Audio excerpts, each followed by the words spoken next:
Hey guys, how's it going? Today we're back with another fan video, and in today's video we're going to be doing a mostly step-by-step guide as to how to electrically and mechanically overhaul an antique fan. In this case we're doing a 1922 GE AOU brass bell. It's a 16-inch table fan that one of my I got it as a gift from a friend's dad. It was apparently his grandmother, so I guess my friend Lauren's great-grandmother. And I guess she bought it new or has had it in the family since. But it's been kicking around, and she mentioned to her dad that I collect these things, and he's like, here, just take it. And I was like, okay. But it's in, well, actually pretty decent original shape under all the dust. But it needs a mechanical and electrical overhaul. So I've been requested in the past to do a tutorial video on how I do this, so I figured what better candidate to pick than a fairly common GE AOU. So yeah, that's what we're going to do in this video. It does actually run. It's horrendously out of balance. The switch is really stiff and needs some attention, and the motor also needs some attention, but it does run.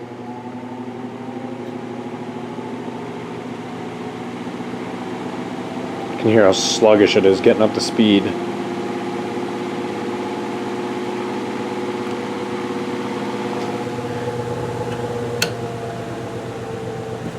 I don't even want to run it on the other speeds too much, honestly. It should be spinning a fair bit faster than that, but yeah, like I said, I figured I'd take you guys along for the ride and show you guys pretty much exactly what I do for these fans. And this is applicable to pretty much any old table fan, or pretty much most fans, I guess pre-1960 or so, but maybe even some into the 60s and 70s. I don't know. I'm doing a video also on a box fan that I think is more applicable to the 80s fans, but yeah, you can use the information on this that's going to be in this video for a large variety of fans, and hopefully it's helpful to some of you guys who are new to getting into the fan world. So anyways, without further ado, I think I'm going to go ahead and throw you guys up on the tripod, and let's start by taking this thing apart. Alright, I apologize for the background noise. I'm in the basement here, so the boiler's going to kick on and off, but figured we'd go ahead and start here with some disassembly. For fans of this vintage, you pretty much just need a flathead screwdriver. That will pretty much get you through the entire fan, but yeah, make sure you get a decent one that actually fits the slots and the screws well, because you don't want to strip these out. I know particularly with GE, you use some really weird threads, so you can't get these screws at your local hardware store anymore. They don't really exist. But yeah, for most of these GEs like this, there's just 3 screws with these little clips that hold the grill to the struts. So you can go ahead and take them out quick, and the grill comes off really easily. Obviously every fan's going to be slightly different in that regard, but at least with these it's simple enough. Luckily for us, the guard's in good shape. There's no broken welds or anything. If there were broken welds or it was really bent up, you can take it and put it on a surface and work it and try and flatten it out. And then I have one of my buddies who knows how to TIG welds. Just put little TIG welds on the broken seams there, and that cleans them up pretty good. Just looking at this now, a note when the fan is out of balance. Most times that I've seen, most fans are not actually out of balance, they're out of clock, and this would be one of those examples. I think it's pretty clear to see that this blade is kicked back and up like this compared to these. If you draw straight lines, this one's kind of up. That usually indicates that it took a pretty good hit at some point. So I'm not going to claim to be a blade fixing expert by any means. I usually have my buddy Rob help me bend them back into shape, but I would be willing to bet that's all that's wrong with this one. I will take a crack at it later in the video, but more than likely we'll go over to Rob's place and I'll let him show you guys directly what he does.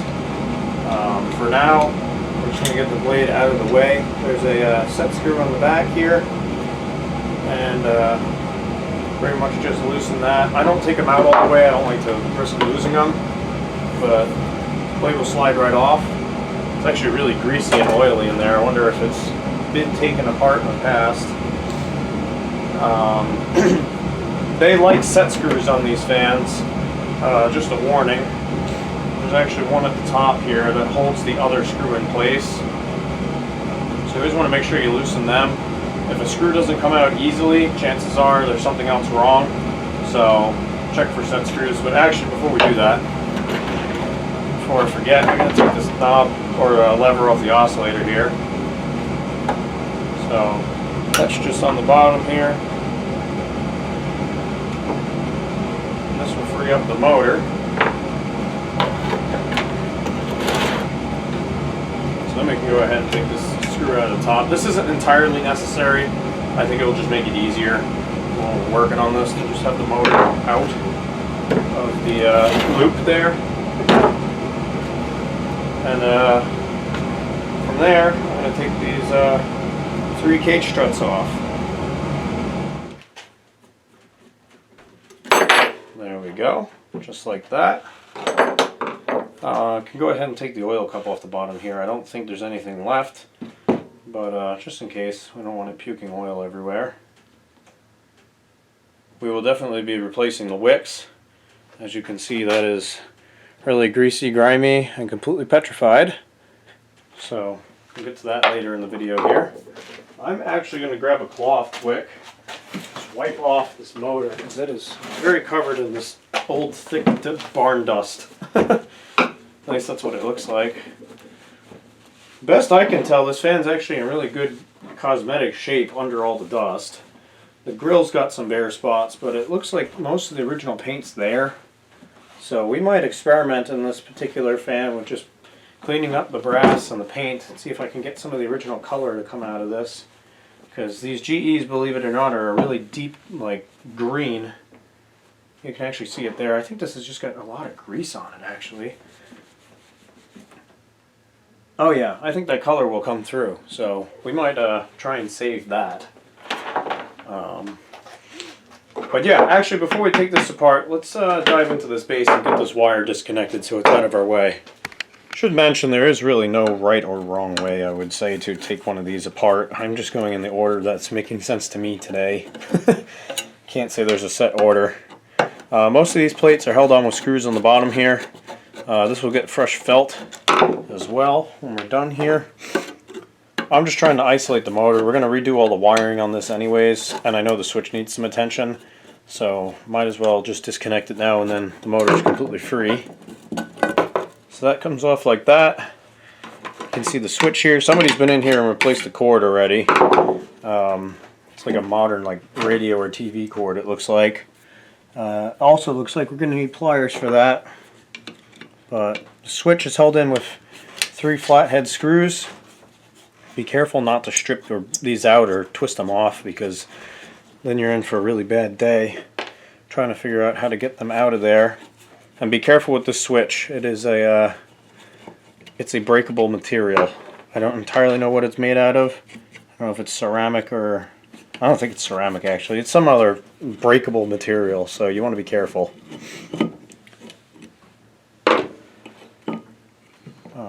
Once you get that, we're just going to actually cut this cord off, because we're not going to use it anyways. I don't have pliers to go take those nuts off right now, so we're just cutting that. Get him out of here. And then this should just kind of come down through here. Feed the original head wire down through. This is actually a speed coil model. These GEs had several different versions. Some of them were speed coils like this. Some of them were multi-wound motor or multi-speed wound motors.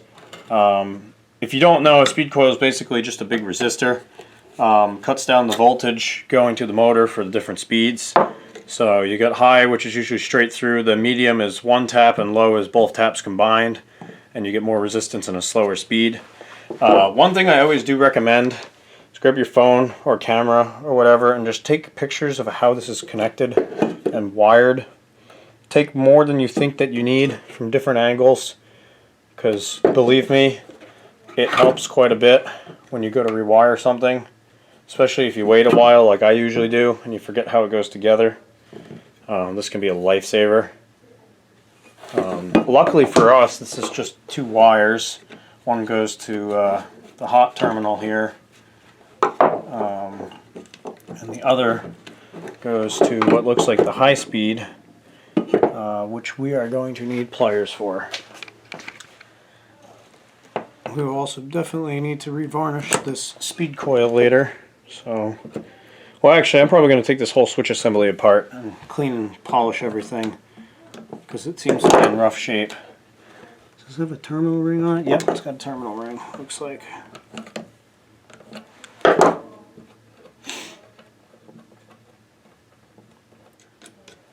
Cool. Set him aside and feed the head wire back out through like that. And you can get the base out of the way and get the motor over here. I just always replace old wire, even this where it looks like it's in decent shape. If you bend this around, you can hear stuff cracking, and yeah, like that. I don't chance it. I don't think it's worth it. Plus it's really dirty and ugly and faded. So usually I just replace wires. I gotta say, this is probably one of the better head wires I've ever seen on a fan from this era. This is still fairly pliable and the insulation's in decent shape, but I don't know. I don't mess around with that stuff. I don't think it's worth it. And with a little practice, it becomes not too terribly hard to replace a head wire. So it's kind of just like, why not? But anyways, these GE AOUs have 4 screws on each side.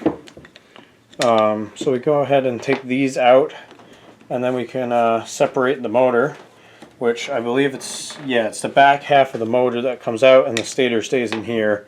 So let me get these screws out quick, and then we'll get through taking the motor apart.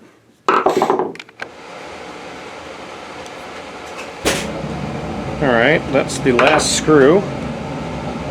What I like to do for these, just to pop them free so you don't have to wedge a screwdriver in there and scratch up the paint, take your screwdriver or a wooden mallet or something, you can just tap on the shaft, and that will separate the rear motor housing and drop a lot of dirt out of there, apparently.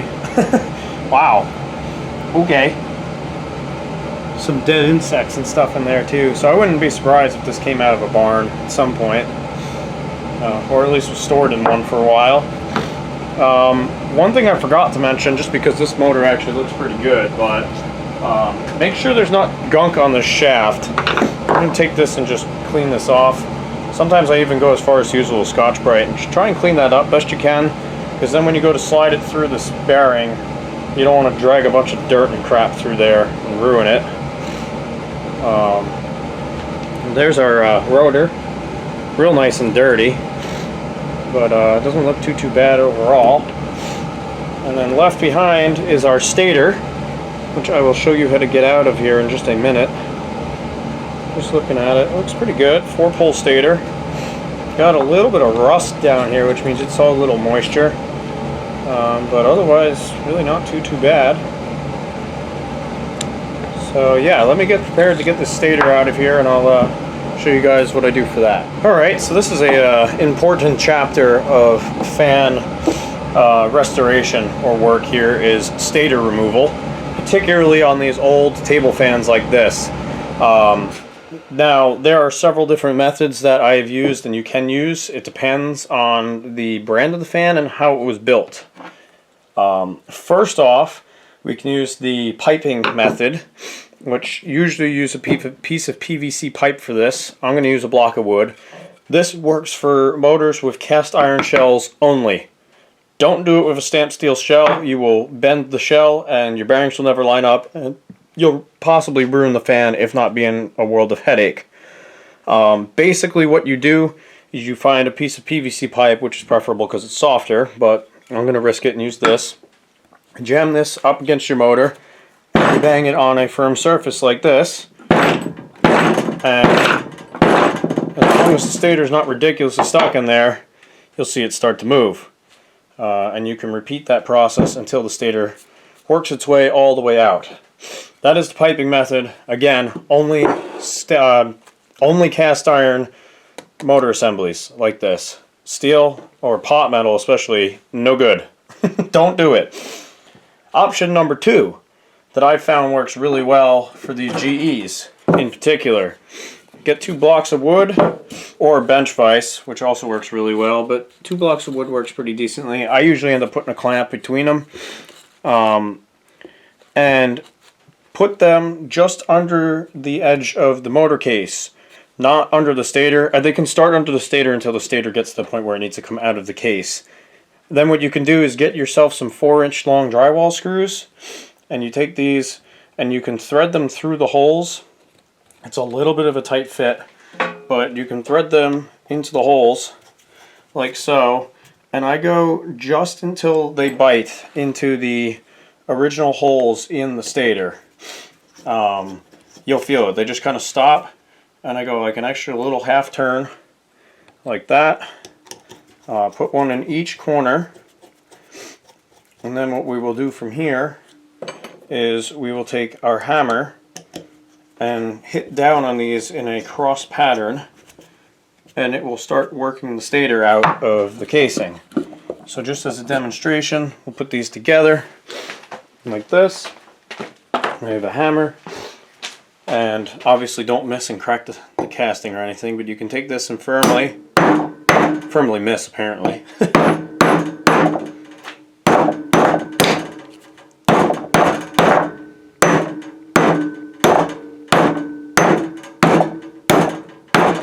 Repeat that, and you can see our stator has already moved. You can repeat that until your stator is all the way out. Now that we've gotten the stator to move, the piping method might work better. I can probably show you that. I think there was a little bit of rust in there. This works particularly well, I found, for pretty much all these GEs, whether it's a AOU or a Vortelex or pretty much all GEs. I found that works really well. The last method is a method I've used on several Westinghouse fans, especially the Westinghouse can motors that are infamously hard to work on.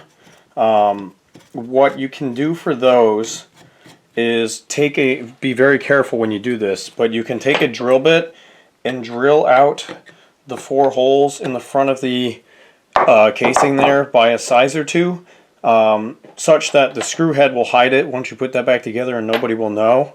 And what you do is you take a drift pin that just barely fits in that hole and put it on a slight angle. I guess it would be more accurate to show you here. And you can hit the edge of the stator with it, and you can go back and forth kind of like this. On one of those fans, I even went as far as to put the entire motor casing in the freezer for several hours, get this good and cold. And then before I did that, this was how stuck that one was. I took a torch and I lightly heated the outside to get this to expand, and then it slid out. Those are particularly difficult, but that method does work. Just to show you the pipe method again, you can see we're pretty well flush here. If you take this works better if you do it on a not table like this, or firmer surface, but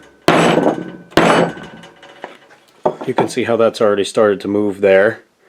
I think that's the method I'm going to use here, just so I don't have to deal with the blocks of wood. One thing you want to keep in mind too, no matter what method you choose, is to have some way of catching the stator. You do not want these coils falling and hitting whatever hard surface or below. With the pipe method, it's easy because your hand's there, just be careful. With the other ones, whether it's in the blocks of wood or the vise or whatever, try and put some cushion there. I usually put several folded up shirts underneath it to catch it. But yeah, that's stator removal in a nutshell. I'm going to go ahead and get this the rest of the way out, and I'll touch base with you guys when I'm there. Alright, got the stator tapped out. As you can see there, feed the head wire all the way through. That's what the motor casing looks like. Really greasy. This whole fan is really greasy. Really dirty too. A bunch of this stuff fell out of here. I should dump this in the garbage can quick.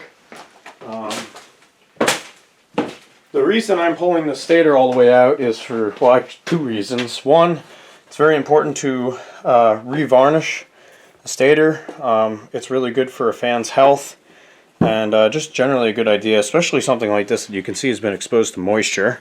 And 2, it makes replacing the head wire a hell of a lot easier. This one is easy to do the head wire on. You can see the head wire comes right through here. Or maybe you can't see.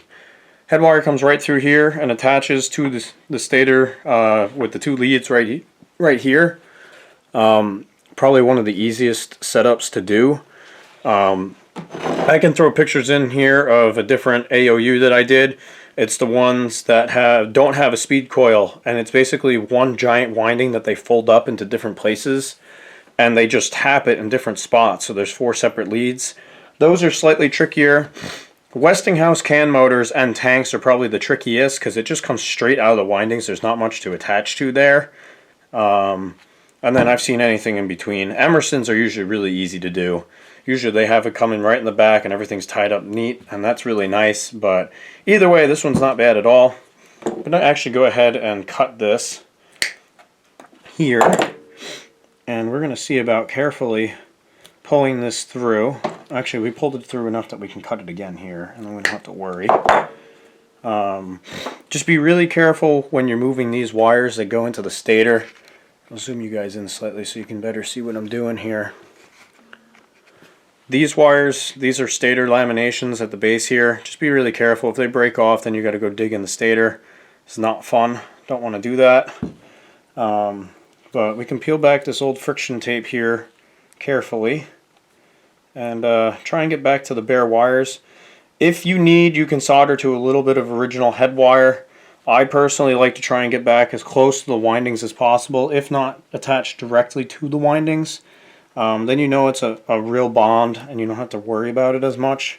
But, you know, every once in a while that's not entirely feasible, so sometimes you just got to make do. Alright, we got one wire apart here. Funnily enough, it wasn't even soldered really. If it was done really poorly, which actually I think that's what the case was. It was done really, really poorly. But, you know, typical GE, not the most expensive fans in the world. If you're careful, you can do what I just did there and slice a chunk of this stuff off here. It's typically really brittle and likes to kind of just crumble like that. And actually that has gotten us about as far back as we need to go. And just very carefully unwind this with the hopes of not breaking it. There's our one tiny dab of solder right there. It's doing basically nothing.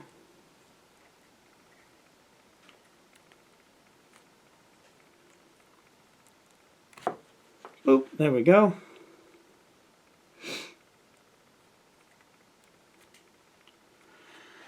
Cool. I'm actually going to go ahead and try and slide this chunk of stuff off here, or cut it back at least, just because it's going to get in the way of the shrink tubing later. We'll just replace it with shrink tubing. There we go. Plenty of motor leads to work with. So that is very nice. Alright, so before we go and attach our new head wire, we're going to clean this off best we can. Careful about those loose wires there. I usually just use a brush, sometimes compressed air, but it's late tonight and I don't want to wake up the family, so I'm going to use the brush. Clean off as much dust or dirt or crap as you possibly can, because we're going to revarnish this. Usually these cloth colored ones take varnish really well because it soaks right into the cloth, and yes, it will soak in and penetrate the windings. You just need to put a decently heavy coat on, but that's all well and good. We can do that. I also try and get up in between the windings there if you can. Just watch, some of them have wires that are pretty loose and pretty small that are up in there, so just be careful. But yeah, revarnishing really helps the life of a motor, especially these old ones that are over 100 years old. It's usually about time. Helps them run better, helps them extend the life, and definitely if you have a buzzy motor or buzzy speed coil, because we're going to revarnish him too in a minute, you definitely want to do that. The buzzing's caused by loose windings and they will eventually short out and kill the motor, which is obviously what we don't want to do. What we're also going to do here, just to save ourselves a little bit of headache later, is put a little bit of tape over the motor leads. That way we don't accidentally get any varnish on them, because varnish is an insulator, and that would make for a very poor connection. So I'm going to just take this. I don't mind getting it on the second half of this wire because that's going to get insulated anyways with shrink tubing. I'm just going to cover them up where we're going to wire them, and we're going to move somewhere else and put this varnish on. Alright, so this is something that you normally want to do outside. However, it's only about 15 degrees out or so right now, so I've got it in the basement here. Just want to do it in a well-ventilated area, I think, is the main takeaway. This stuff's rather smelly. So I got a real good exhaust fan in the window, which you can probably hear rattling over there, and a door open upstairs. So not too worried about it, but just be careful if you're doing it indoors. This is what I use. It's Spray-On EL600 Clear. That's important because they sell it in red too. The red is, well, A, nasty looking, but B, really thick. This clear stuff is much thinner, and I believe that it's Grainger that sells this. So if you have a local Grainger like warehouse near you, you can go pick it up like I did, or you can have them ship it. It's not too terribly expensive, and very much recommend. In a lot of ways, this is very similar to spray painting. You just go a lot heavier and shake it up pretty good, and you just take this and just soak each coil really well. You can be quite liberal with this. I don't know why my sprayer seems to be having issues today. And get down between them too.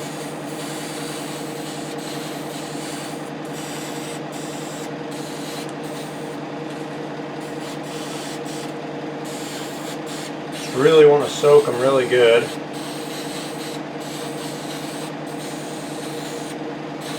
Sometimes I just do one really heavy coat, other times I do 2 smaller coats.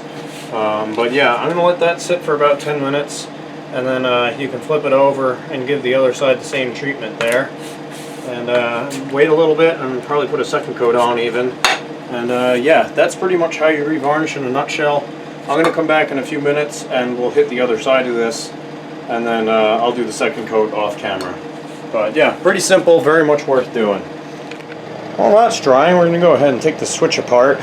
Not really 100% necessary, but this one is really stiff and just kind of screwed up, I think. So go ahead and take it apart, clean everything up. I think it's generally a good practice anyways. Then you know everything's good and clean and making good contact. We're also going to take the speed coil off, and that way we can clean and varnish it as well.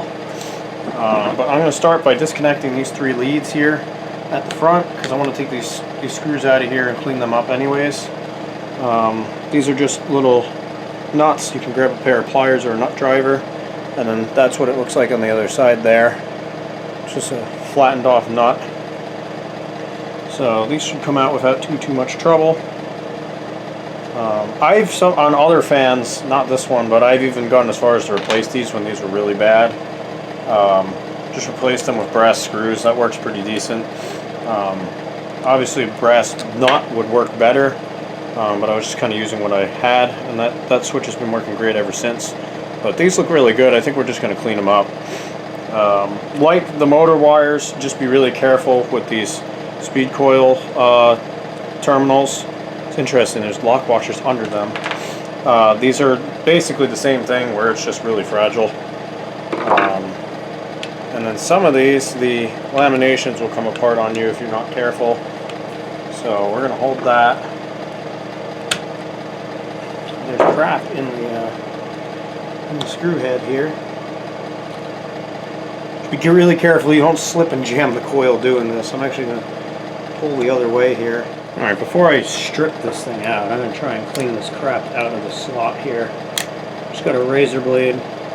Try and cut that out of there. As I said before, just be very careful not to like nick any windings on the speed coil or anything.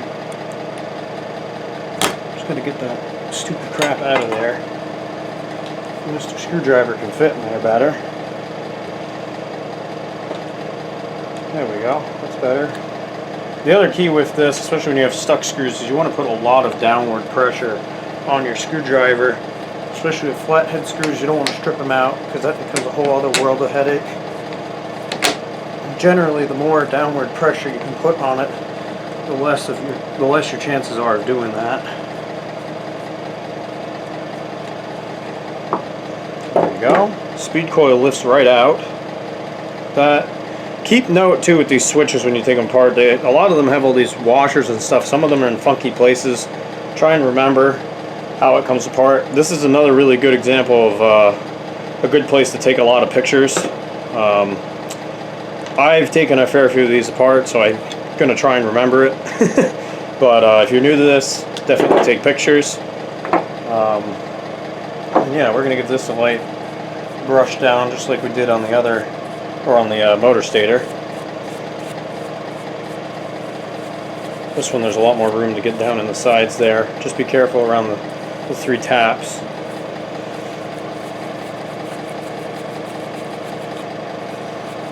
And we can go ahead and varnish that in a minute when we do the second coat on the motor. As for the rest of the switch, I'm going to try and take this apart too. These are really rusty, so hopefully they come out without too much trouble.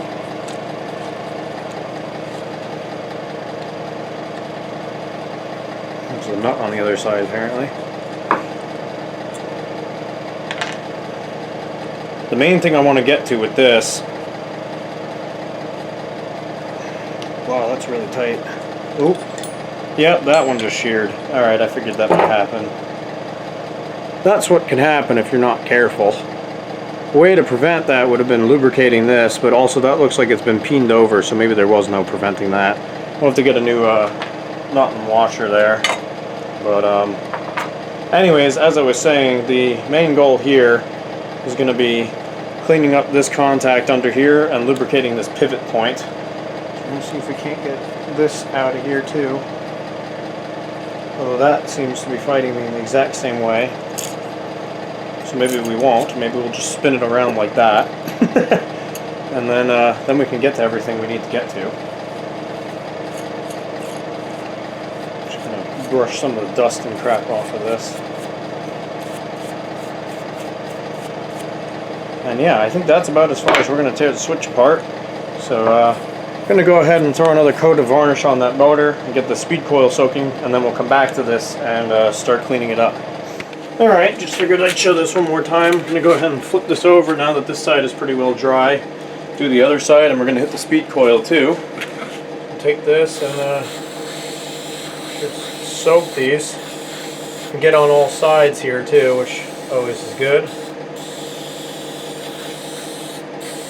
The outsides.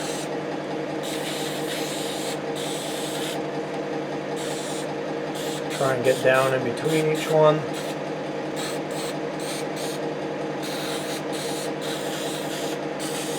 Across the top and whatnot. And just soak them up real good. Same deal for the speed coil, although debatably easier because you can get around it better. Just gonna, these you can just really soak, which is kind of nice. One thing I should have done, I'm just now realizing, just if you forget, be careful, don't get too much varnish on the terminals because it will insulate them, which is not what we're after. And on this guy we can even just turn it over and hit the other side in the same go.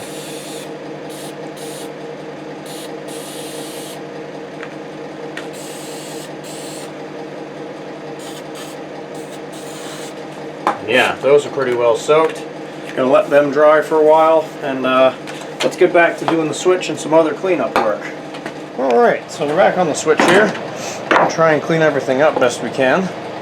I have brought with me, I've never used this before, but WD-40 degreaser. So I'm going to try and use that to clean up some of the greasing crap that's on here.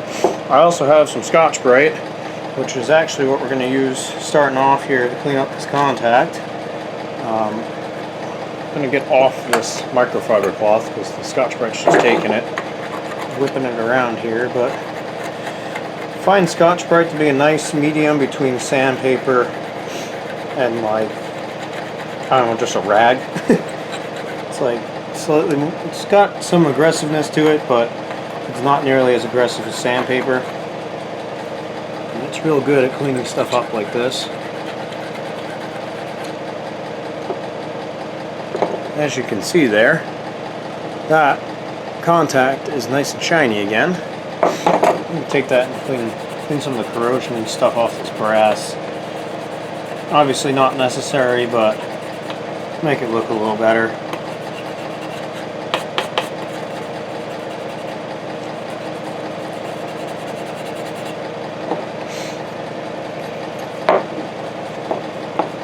It's kind of a personal preference thing for the most part.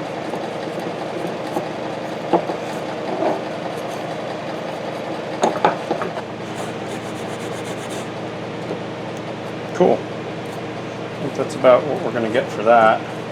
Spray this with a little degreaser, because I know that this Scotch-Brite is not the cleanest stuff in the world. I guess electrical contact cleaner would probably be better for this, but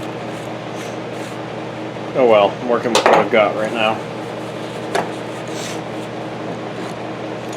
If we swing this back through,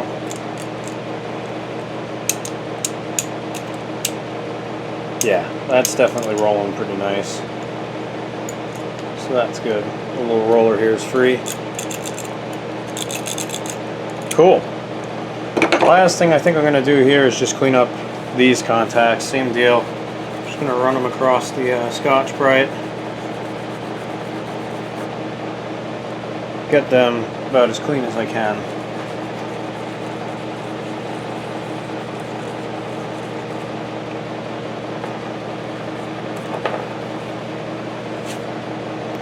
Like so.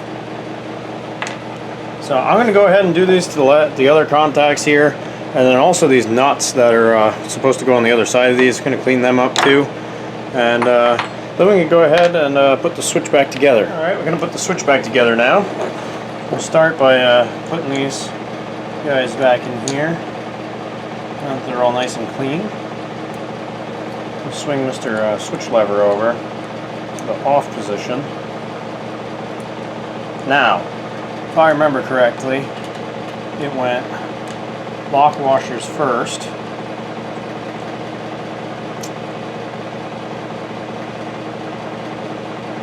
That will help kind of keep them in place, maybe. Oh, actually, you know, I'm sorry. We're going to put the speed coil in first. It's going all out of order here. These were the washers that were holding this on. There were washers on either side. Go ahead and put these back on here. Slide this guy through. Put these washers back on here. Just be careful when you're tightening up nuts on this stuff. Again, this material is breakable, so just be careful of that. You want to snug stuff up. It doesn't need to be super tight. One thing I think I'm actually going to do quick is grab a nut driver. I think that will make this a lot easier to tighten these up. Those are nice and snugged up now. So now we can go ahead and put the nuts back in that act as the speed terminals. Might be better to do this one at a time. We're going to try and do all three at once. These had the lock washers on first, which is kind of odd, but we'll roll with it. Then the speed coil terminals, and then the nuts. So that's how we're going to put it back.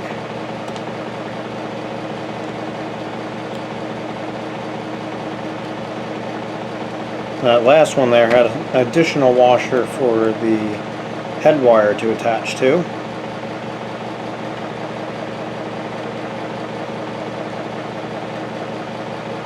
So we'll leave that one loose. Put the washer on there, and we're just going to leave this nut on here loosely for now.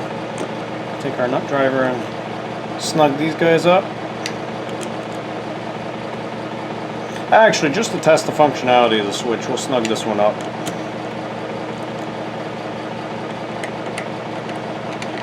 It's not quite as snug as the other two. And yeah, there we go. Feels better. I'll have to get a new screw for this. Actually, this bridge does need to go on here because that puts a little tension on that. So have to grab another nut and bolt for that, but we'll reuse the one good one that we do have. Go ahead and put him in there.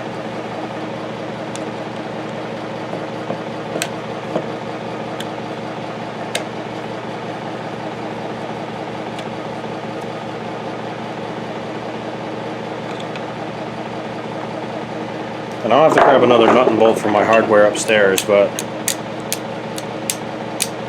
it's got some pretty good action to it.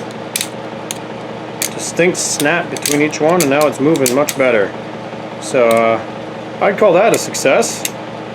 Pretty darn happy with that. Alright, so switch is done. While we're waiting for the motor to cure up, I just put the second coat on. Gonna take a look at the rotor and the gearbox. Start with the rotor here. I just sprayed it down with some of that WD-40 degreaser stuff to try and clean it up with just a little. Biggest thing with the rotor, if you want to clean up the bearing surfaces best you can, we're going to take a little bit of Scotch-Brite to that in a minute. I like to clean up the rotor itself. Not really 100% necessary. I just want it to be clean. And then fiber washers are a big one. As you can see, this had two original brass washers in here, but then also several fiber washers, some of which have already disintegrated with time.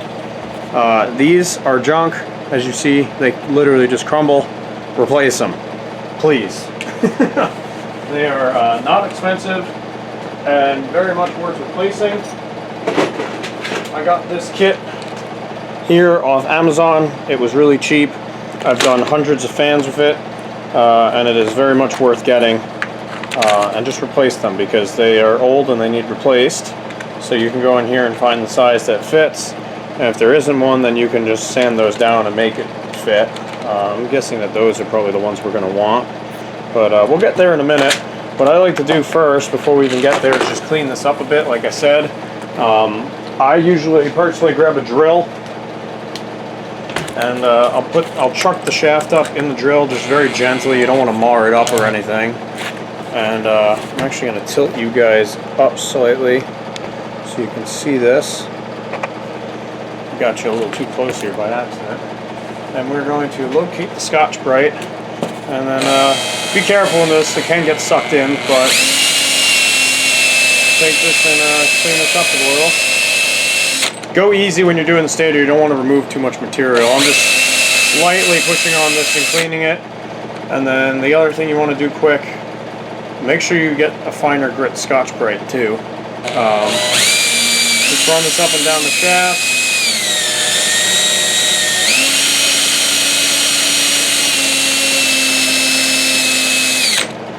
And polish that up a bit.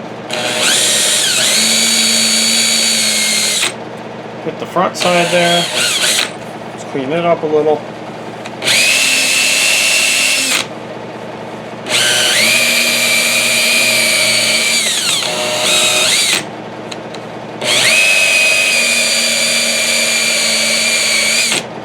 There we go, that's looking better already.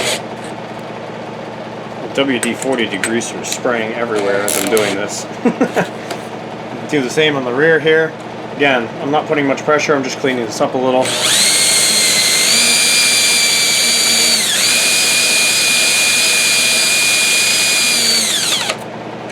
And I'll hit this.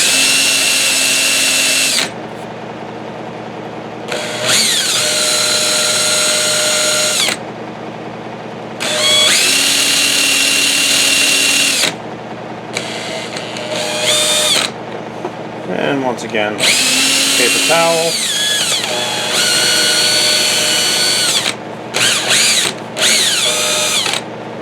And yeah, that is definitely looking a hell of a lot better than it was.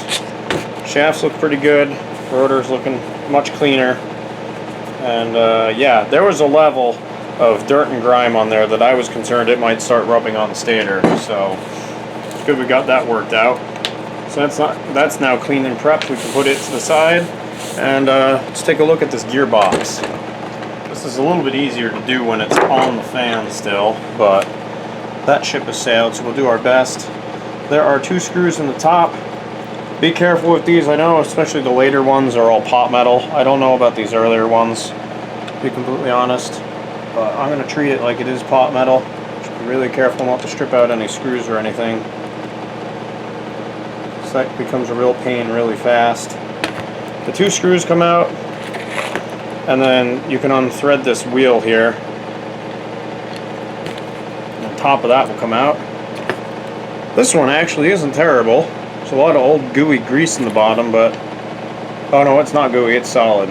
I've seen these when they're packed to the top completely full of grease, and it's just a mess. But this one doesn't seem too terrible. Like I said, we got a lot of just hard grease at the bottom there, and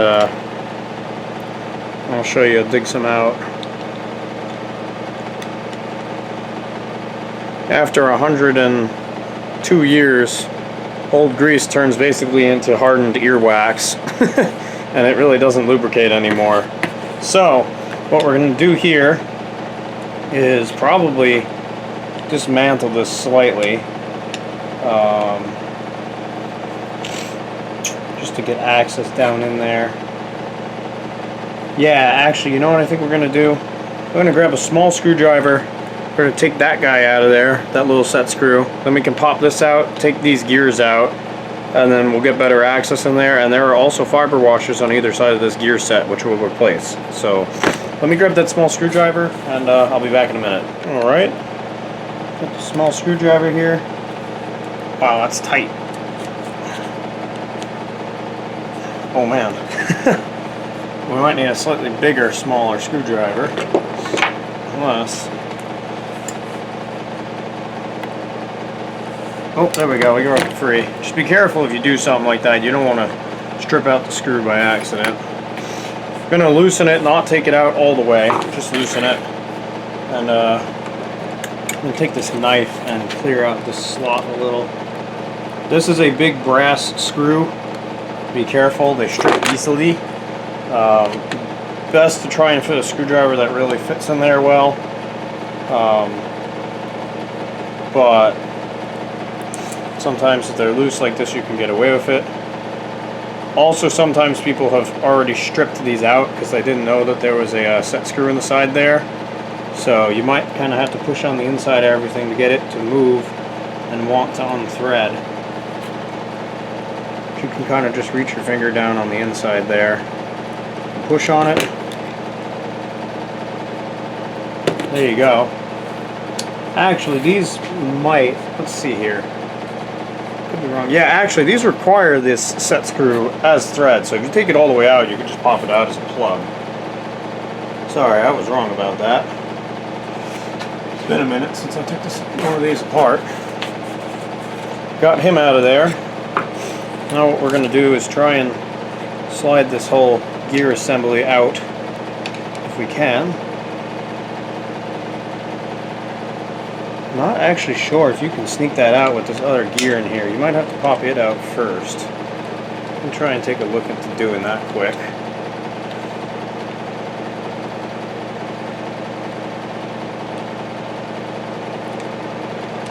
Again, folks, I make no claims of knowing everything here. Some of this stuff I figure out as I go along. It's kind of part of the fun of taking this stuff apart, because you figure out how it was built in the first place by figuring out how to take it apart. Almost kind of reverse engineering it in a way. I don't know why this washer is being so stubborn. Yeah, there we go. Okay. Can Mr. Gear come out of there now? Yes, he can. Alright. So, both of those just slide right out of there. Pretty much. Whoops. I'm going to drop it on the floor and break it. That's always good. Try and avoid dropping parts on the floor. Just general rule of thumb. Now, as I was saying before, this gear assembly should just pop out of here. Like that. And now we have access to all that wonderful goo at the bottom. All these parts, like this, generally what I do is I take them and I scrape off as much of the grease as I possibly can, and then I go run them through my ultrasonic cleaner out in the garage, which does a really good job of cleaning them up very nicely. So that's probably what I'll do with them, along with some of these other really greasy small parts. Probably actually just all the hardware, honestly. And then what we'll do for this is we'll take the screwdriver here and just really break up as much of this as possible and scrape it out the best we can. It's never going to be 100% perfect, but again, we'll do the best we can here. Try and scrape all this crap out of here. And then sometimes what I do is I'll grab a paper towel or a Q-tip and soak it in just WD-40 or another solvent. Just Careful not to get it on the paint if you're trying to save your paint. And wipe around inside here and try and get the last of it out. But as you can see, that's just coming out in hard chunks, which is not what grease is supposed to look like. So I'm going to get after this for a little bit and keep scraping here and go dump all those parts in the parts washer, and I'll check back in a little bit once everything's clean. One thing real quick we're going to do, because I want to put it through the parts washer, is pull this oil cup apart. I've had this soaking in the WD degreaser, but as you can see, there's a lot of sludge in the bottom of that. Kind of the same deal as the grease box. It's pretty nasty. So that's going to go in the parts cleaner too, probably along with this spring. One thing I do want to do quick is try and maybe save this oil wick just so we have a size comparison, but that's not going well. So plan B is to just remove the oil wick by any means possible, because as you can see there, it's quite hard and brittle and is not something you want from an oil wick. It's coming out of the spring sideways too, which is kind of unusual. Usually you can kind of just unthread these out of here. Just be careful not to stretch the spring out too bad when you do that. And there we go. Spring got slightly deformed there, but we can fix that. But yeah, this stuff also junk. We're going to replace that, and I'll show you where to get it in a minute. But alright, time to put all this stuff in the parts washer and then keep cleaning out the gearbox. Alright, so we're going to jump to doing the head wire. I've got the motor casing soaking with some degreaser on them right now, so I figure in the meantime we could do this. Sorry this video is a little choppy. I'll try and do my best to clean it up in post. Got a couple different options for wire here. Usually I'm a fan of a solid round head wire and twisted paracord. In terms of wire, there's this cheap crap that you can get from Amazon.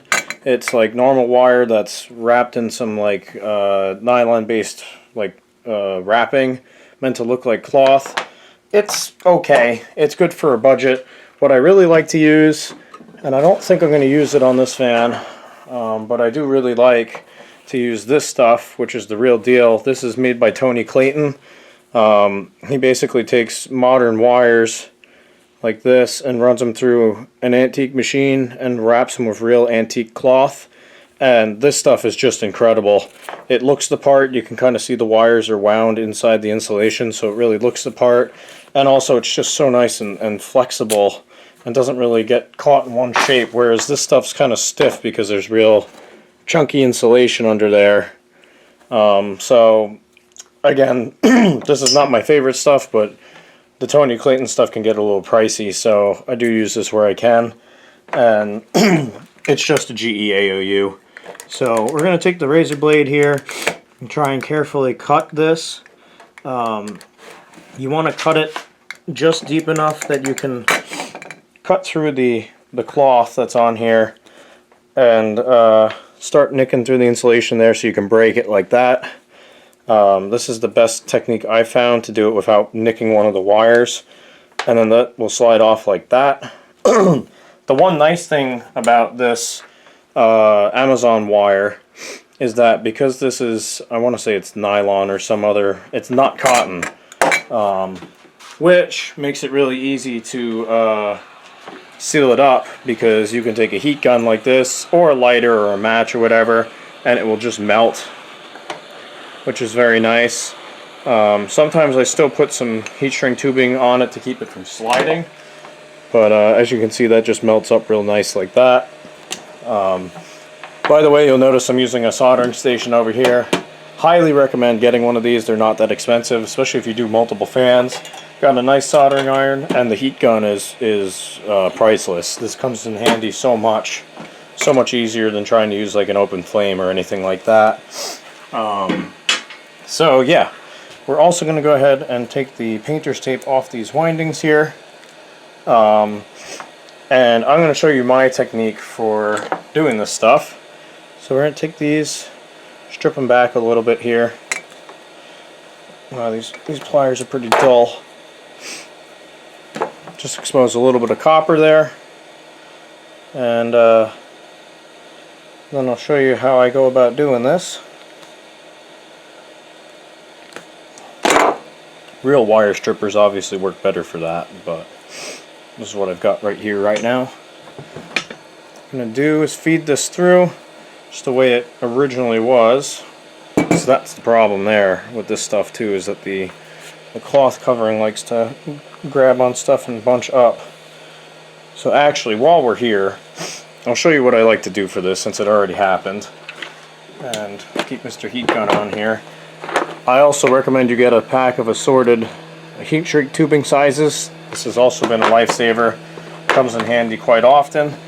And we're going to find the size that just fits over this. And it's going to be a bit bigger than that. I'm feeling it's going to be one of these guys here. If you can get one that fits real tight and you can feed it over the cloth, that's ideal, but sometimes you have to go a size larger than you think to be able to do that. Sometimes even 2 sizes larger. See if we can't. No, it's gonna be stubborn.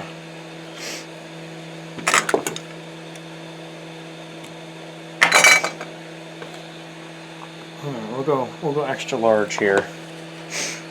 What you want to do is get this to sit over the cloth a decent amount, and then also sit over the actual insulation a decent amount, kind of like that, where it's half and half. The only exception I make to this rule is when you're coming out of a motor casing. So like if this was directly out, say we only had like that much, I would cut this just enough to hold this end here without sticking out the front of the motor, because shrink tubing sticking out of the front of the motor is just one of those small details that I think kind of makes or breaks a restoration. It looks really kind of half-assed if you let it hang out the front, in my opinion. But then again, I tend to have a kind of high standard for this stuff, so to each their own, whatever you want to do. But I think it's a good idea to, you know, practice good practice, if you will, even on lower end fans like this, because it means when you do some higher end fans, then you'll be well versed. But for something like this doesn't matter. It's also just going to provide a little bit of protection going to the stator. So now we can feed this through like so. And we're going to actually probably take these and tie them back on either side like that. Okay, so this will also be useful information in case you happen to break a winding and you need to, you know, cut it back a little bit or whatever. These windings have varnish on them, as you probably know by now. Varnish is an insulator, so yeah, you can wrap this up and solder it, but it's not going to do you any good because it's going to be insulated and it won't work. To take that varnish off, I pinched the wire down below and just put a little bit of pressure, and you can take some sandpaper and just go back and forth. I'll spin like this so you guys can see a little better. These 2 fingers here, I'm pinching it to provide a little bit of strain relief because you do not want to break this. That would end a very bad day, especially if you're doing what I'm doing and cutting it off pretty close to the stator. Try and avoid kinking it like that too. Probably won't like that very much. And yeah, you can see how that changed tone there. I hope. I know it's going to be a little hard to see on camera. I have no idea if this is coming through on camera very well, but if you see how nice and light and shiny that is compared to, say, that, I think you can see the difference in color there. Well, this is what varnish looks like when it's nice and shiny like this. That's what bare copper looks like. So there you go. What we're going to do now is carefully take this and wrap this around the wire, kind of like so. Just want to make sure you get a good amount of contact there. And do one more wrap at the end and then just clip it. Like so. Normally you don't end up with extra like that, but just because of the way this is working out, we're going to clip the extra. And we're going to go ahead and repeat the same procedure over here. Alright, got the multimeter here. Take that and set it to ohms, or the horseshoe, as you can see there. And what we'll do is we'll hold this on each winding. Try and do this in a way where you can see everything. Kind of like that. And I got 12 ohms exactly, which you can't really see. Move this up closer here.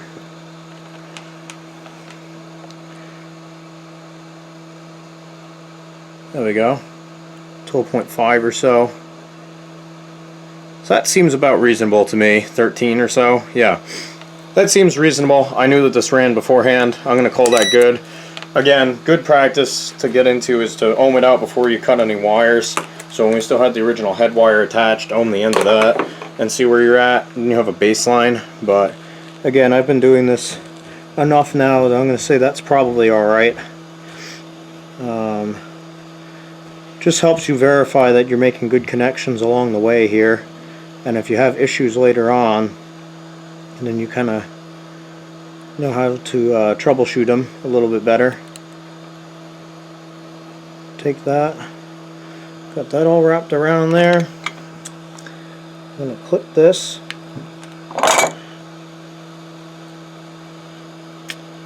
In hindsight, I should have left a little bit more on that so I can get some heat shrink on it a little bit better, but oh well, we'll get it covered well enough here, I think. I'll pull that down slightly. Alright, next up, what we're going to do here, this is some flux. I know solder has it built in. This stuff just makes this process so much smoother.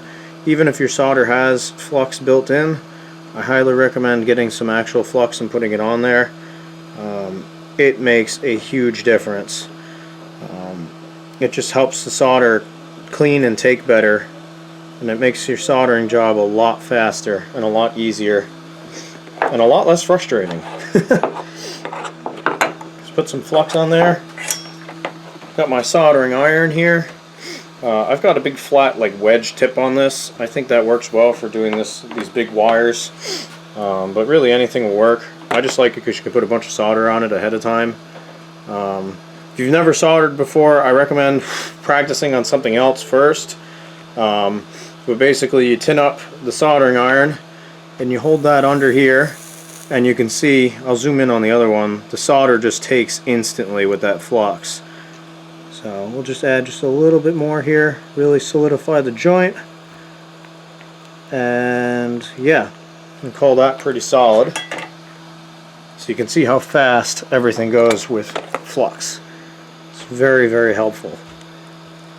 Especially when you're soldering in a really tight thing like this. If I was doing a butt joint and I had heat shrink right here, and there's only like a ½ inch of wire between that, to keep the heat shrink from shrinking on the wire too fast, fluxing it ahead of time makes a huge difference. So we're going to zoom in way close on this guy. Hopefully you can see this a little bit better. Tin up the soldering iron, and then you can see the solder literally just wicks right down the thing. And we'll take this and put a little bit more. Not like a crazy amount, but just a little bit. And boom. There you go. That is a nicely soldered joint there. I'm just going to take this one little piece of enamel. The wire is hot, by the way. Just figured that out. And we'll do that. We're going to clean the excess flux off the winding there.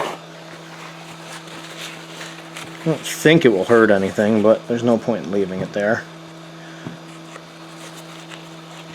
So yeah, after that's done, what I'm going to do here, zoom you guys out slightly, take some heat shrink. Again, you kind of want to get the tightest size that you can fit on there.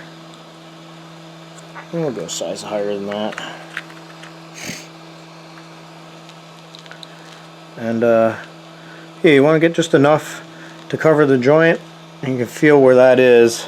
Sorry, I'll go lefty here so you can see. You can feel the end of the joints right about there. So I'm going to leave a little extra and cut that, and you'll see why here in a minute.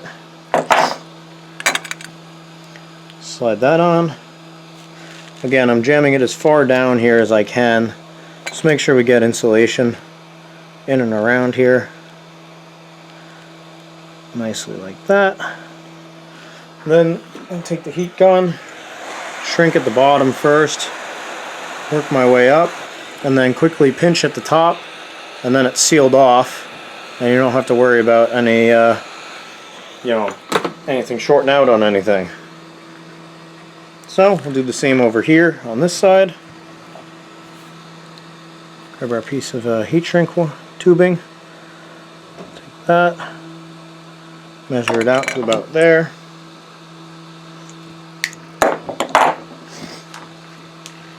Slide it on here. Again, I should have left a little bit more, so this could be slightly closer like that. Oh well, they'll be alright. What I'm trying to say is I should have left a little bit more winding so this could come around and loop up. Then it's not spread like this so much. It would be a cleaner thing there, but it will be okay. Not too terribly worried. Actually, if you melt it, you can push it on a little further like that sometimes. Do a little pinch. And there we go. That is our new head wire soldered. And now what we're going to do is tie these down to act as a strain relief. So let me go ahead and grab some twine here, and I'll show you how I go about doing that. I apologize in advance. This can be a little tricky to show. But I've gotten some twine here. Ideally you want something a little thinner. This is just what I happen to have. And try and feed that under the winding here. Although there's a little junk under there right now, so we're going to very carefully try and clear that out. So it can fit Mr. Twine under there. What you can also do is, if you're careful, you can use a sewing needle and thread the twine through the needle and then thread the needle under the windings. And if it's being really stubborn like this, what I've done in the past is actually used a piece of solder. So we cut a little chunk of solder, we can feed that through without too much of a problem usually. Usually. Let's see, there we go. We got space here. And you can wind the solder up real tight around the twine here, and that will usually help hold it good enough to pull it through. So that's what we're going to do right here. Can kind of help feed and wiggle that through. There we go. Pull that out. I'm going to cut this just to give us a fresh surface. What you want to do basically is create a loop on this side. By the way, I'll give credit where credit's due. I would learn this from my buddy Alex Rushing. He does some pretty incredible fan restoration stuff. He's taught me a lot of what I know. But yeah, so if you're watching this, Alex, thank you very much. And hopefully some more people can learn your trick from this. But we'll take that, we'll tie that up, tie it into a little loop like that. You want to try and get the knot pretty close to the head of the loop here if you can. Alright, we got our loop there, got it straightened out. I'm going to cut way more twine than I need just because I like to be safe. Basically what we're going to do is feed the twine back through the loop like that, and then I like to try and get the loop as close to one side as I can. I'm going to pull it over here a bit, and then you want to loop the twine basically around and through itself so it makes a knot. I like to set it up beforehand just because it's easier. You don't have to. But like I said, I think it makes it easier. And then grab your piece of rope that's initially through the loop. Make sure you're actually over the wire in question here when you do this. I almost wasn't there. I try and grab it right around the joint there too, typically. And you want to pull this like really tight, like as tight as you can possibly get it. So I'm going to cinch that down like that. You put your thumb over that and you grab your loose end and you pull it up real nice and tight, and boom, you get a little tie down just like that. That one's a touch loose actually. Usually they work out a little bit tighter than that, but just for the purpose of the video we'll leave that, and you can snip that off.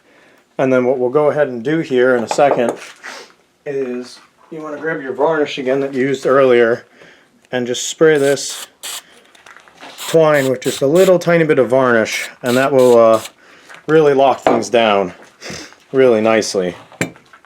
So go ahead and get this set up again on the other side here, just to go through it one more time. I'm going to see if we can feed the twine through without any assistance this time. It's not looking good for that though. If not, we'll use the solder trick. Yep, looks like we're going to need the solder again. So, in that case, grab yourself a piece of solder and feed that through. We can wrap that around the twine real tight. You want to do really tight and close together loops when you do this. It just helps to get a good grip. As you can kind of see there, I hope. We'll zoom you in on the solder there. Oh. See if this will focus. Oh, hopefully you can see that.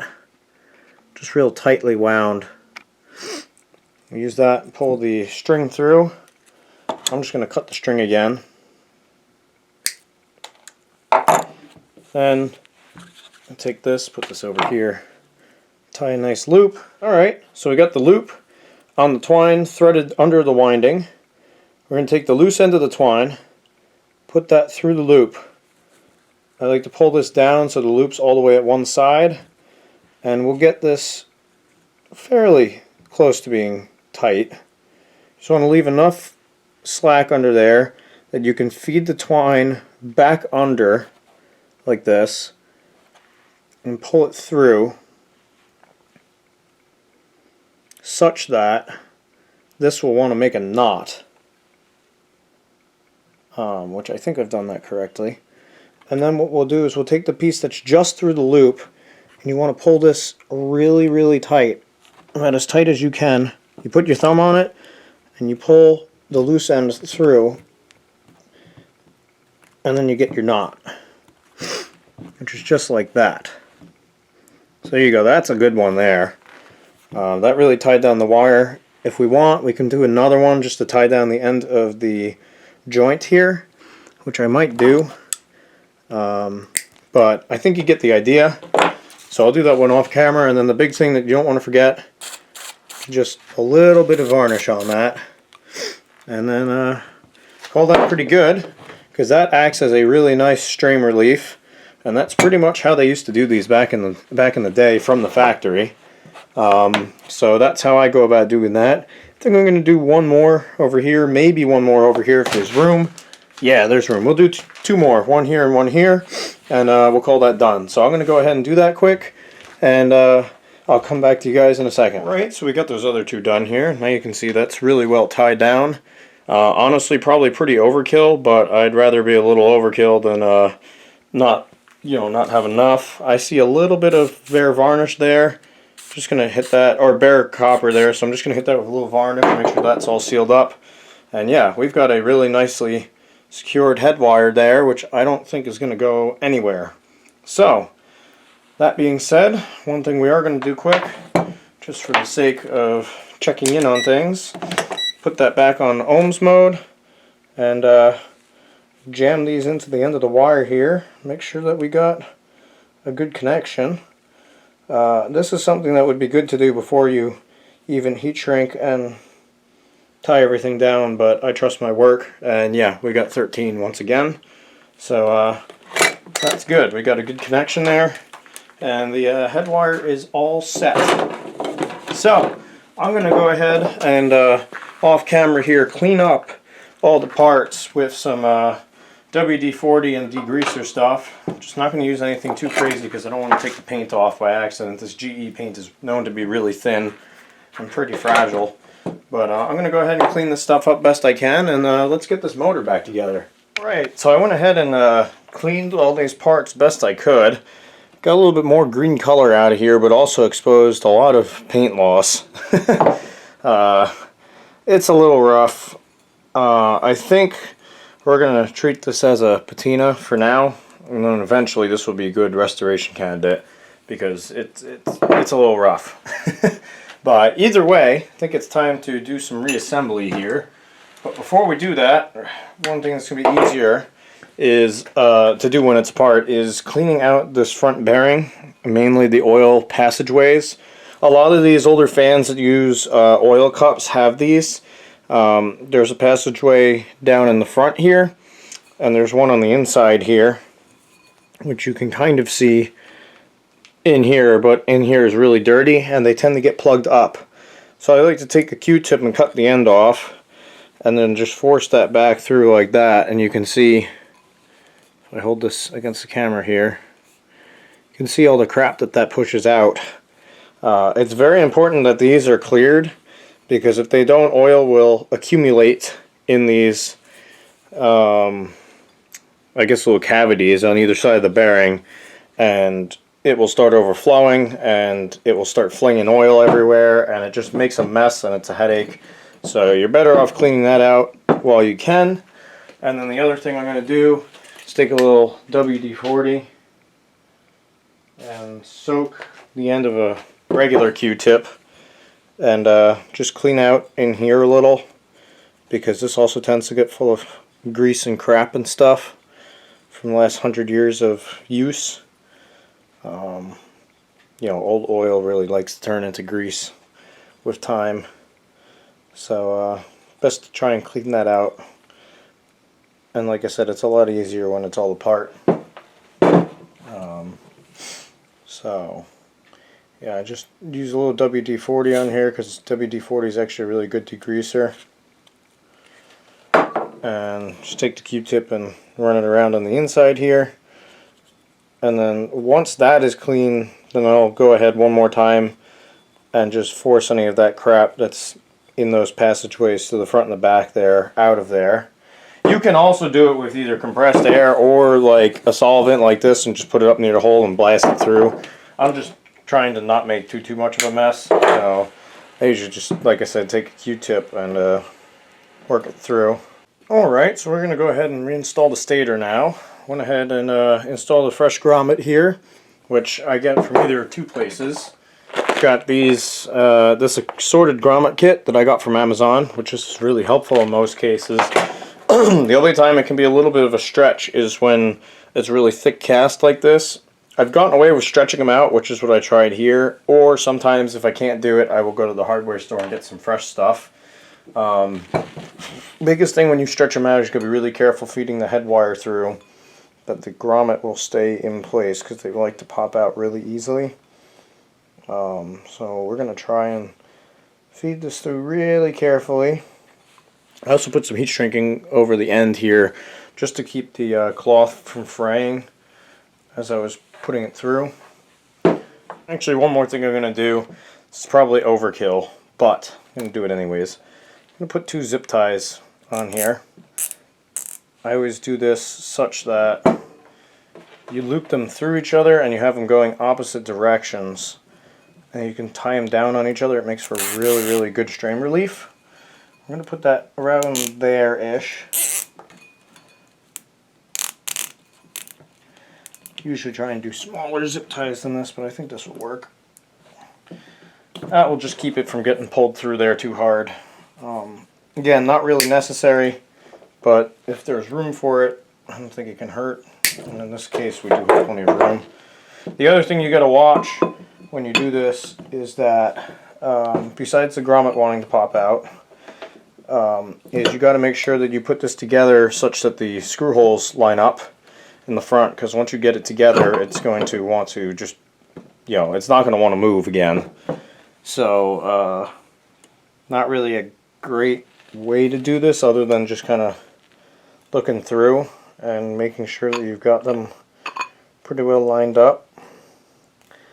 And then once you get it close enough, you can put the screws in to help guide it in place. This you can usually kind of just do by hand like that. I lost my grommet. There we go. Pull the head wire through a little bit like that. And yeah, I think we hit our strain relief there, it looks like. And that is just about all the way in.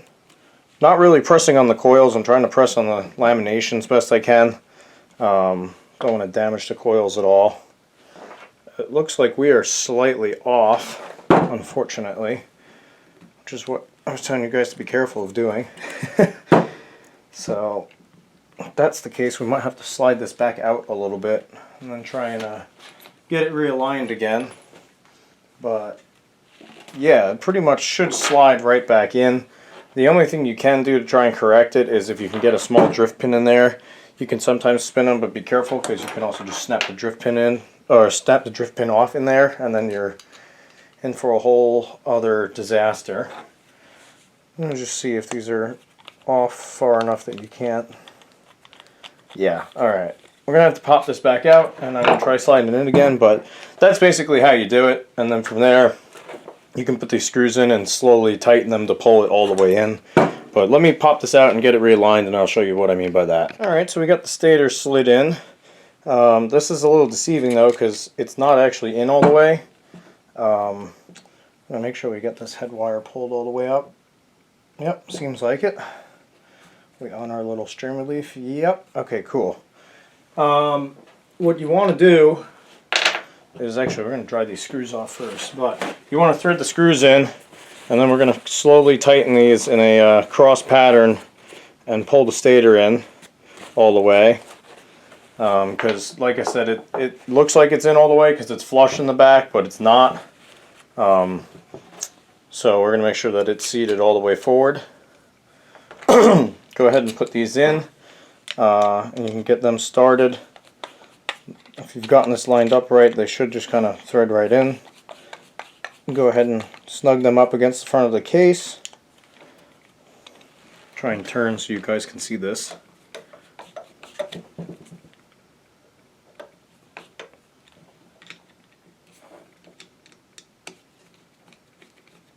It's not grabbing, which means it's probably not the right screw.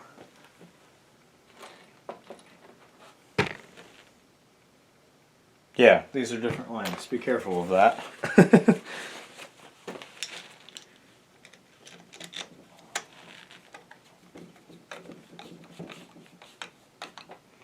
Now, once you've gotten them all started, you want to take these and you want to do, I don't know, whatever feels right about a turn and a bit, half a turn, and just do it in a cross pattern. Don't wind one in really tight because it's going to want to pull that in and wedge it, and you could snap the screws off. These are only brass, so be really gentle with it. But I'm just kind of going around in our cross pattern here. And you can kind of feel which ones need to go and which ones don't. If they start binding up, then it's time to move on to the opposite one. Whereas like some of these just want to keep going. So I basically just turn it until it gets snug. That's essentially what I'm doing here.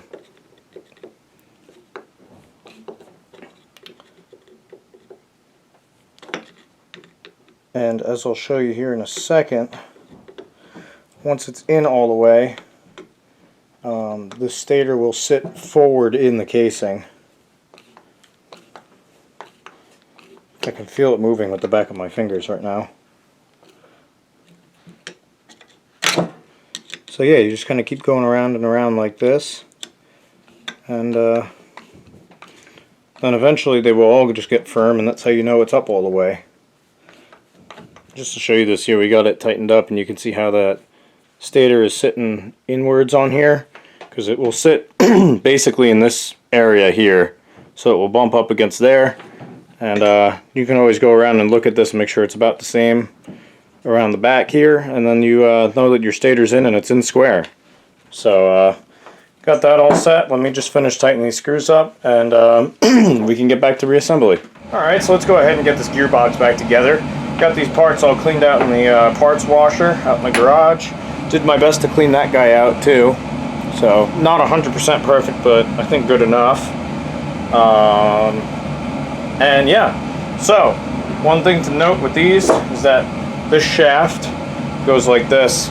Would have originally had some fiber washers on it. If you don't do that, your family will make all sorts of horrendous squealing noises when it oscillates. I've got some oscillators, some fiber washers here from this assortment kit. I got this on Amazon, and it's really good for all these fans. One thing, however, is that this is really thick, So what I do is I take some sandpaper, put it on the table, and kind of just do this figure 8 pattern or just circles. We're going to sand this down a bit because you need some buffer, but this is a little too thick and it's going to make the alignment all off for all the gears and stuff in there.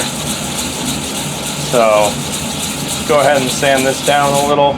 I usually also just flip sides, then it's consistent on both sides.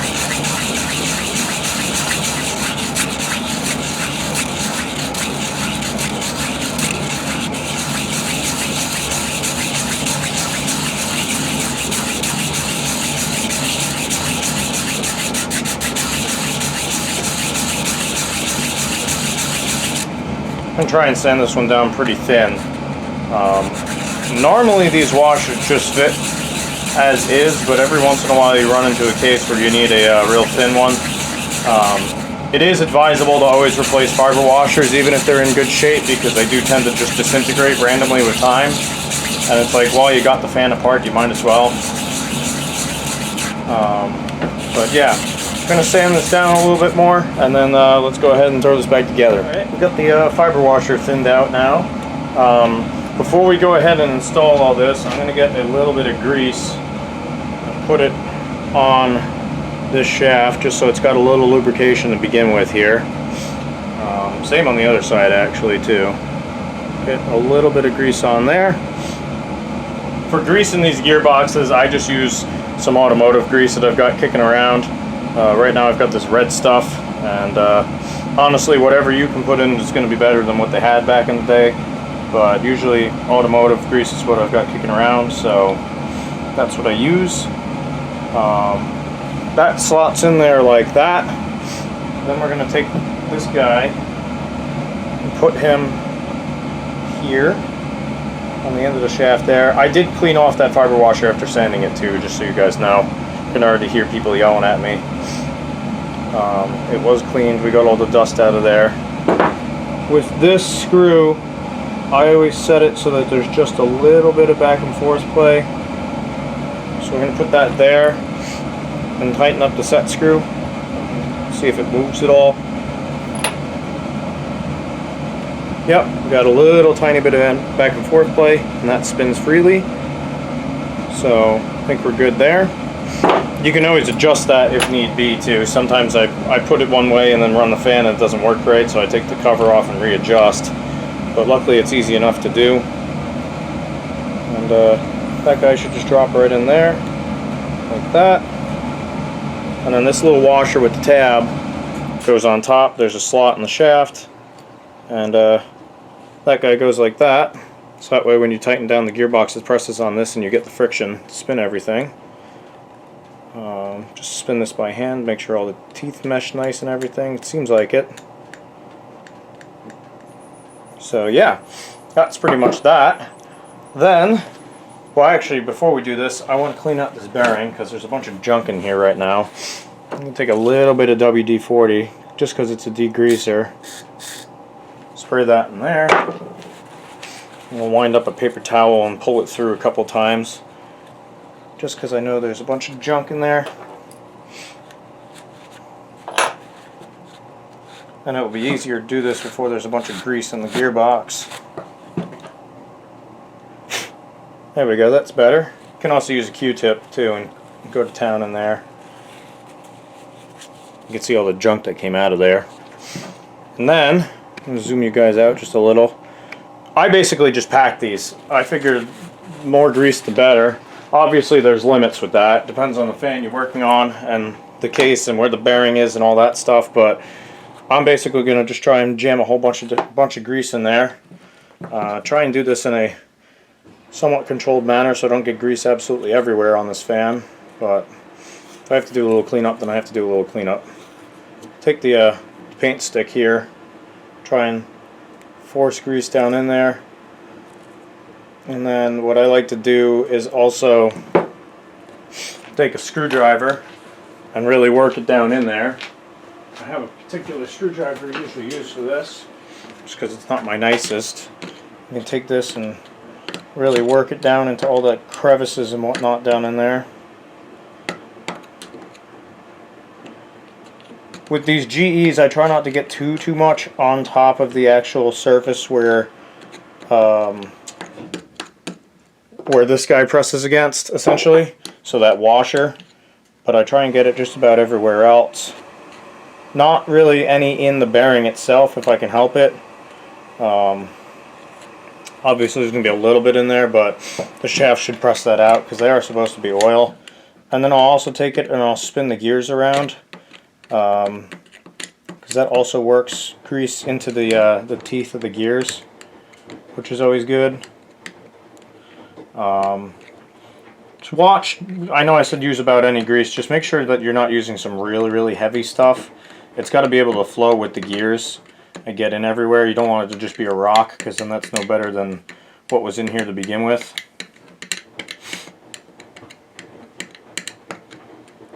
But yeah, pretty much just about good there, I'd say. I'll take a little bit and try and get it down in there, I think, on that side. I'll take a paper towel and clean this all up on the outside of the box here, because I did make a little bit of a mess.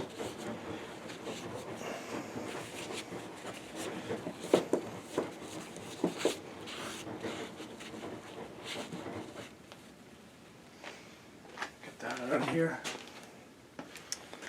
And yeah, after that, we're just going to take another paper towel, clean this little surface off here, and I'm actually going to get down in here with the screwdriver and just try and get as much of the grease off that plate as possible. It's kind of hard to avoid getting grease on it when you're filling it, but afterwards I like to try and clean that off best I can. If that gets too lubricated, I found that these gearboxes don't work 100%, so that's the reason for that. Undoubtedly going to be a little grease on it, but that's okay. And yeah, after that, I'm going to head and thread this guy back on here, like so.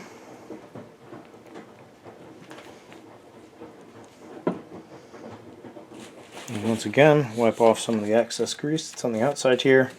It's probably how this thing got so dirty and grimy to begin with, between that and the oil port on the top there. And we'll take our two little screws that go in there, wipe them off because they've still got parts cleaner on them, and thread them back into the top. With these GEs in particular, I think right around 22, 23, 24 is the last of their cast iron gearboxes.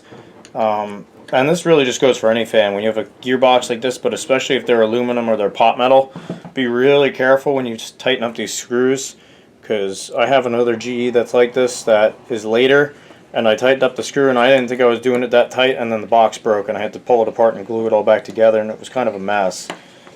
So you want these snug but not like super tight. And then yeah, there you go. That would be the gearbox there, all redone. So now that that's done, go ahead and put the motor back together. So I'm going to go ahead and get the supplies I need for that, and we'll slap this thing back together. Alright, so let's go ahead and reassemble this motor here. Like I mentioned with the gearbox, one thing I always advise is replacing fiber washers. They do tend to disintegrate. I've got this kit from Amazon that I use for this, and it's a little bit of a balance. They can be a little loose on here like that I'm not too worried about. Well, actually, come to think of it, we have original brass ones here, so we're going to do those first. If they're metal, I leave them. If they are actually fibrous material, then they get replaced. And yeah, that's kind of my policy at least. Stick one of these on each side. The point of these is to provide the spacing to keep the rotor centered on the stator, and also to provide a little bit of cushion against each bearing. They act as a wear part essentially. You have to find a little bit of a balance where there's a little bit of in and out play on your stator, but not too much. So I'm going to start with one here, and we're going to see how it works, and then we'll go from there. So I've got one on each side plus the original brass one. And one thing we are going to do actually is, even though we're not doing final assembly yet, I'm going to put a little bit of oil on the shaft here. It just helps it go through, and if there's any junk on there, it won't completely tear up the bearing in the process. So we're going to try and push this guy through. I don't know why he's getting so stuck. Well, actually, you know, it's rubbing on one of my stream release here. That's a new one. I've never seen that happen before. Try and get them out of the way.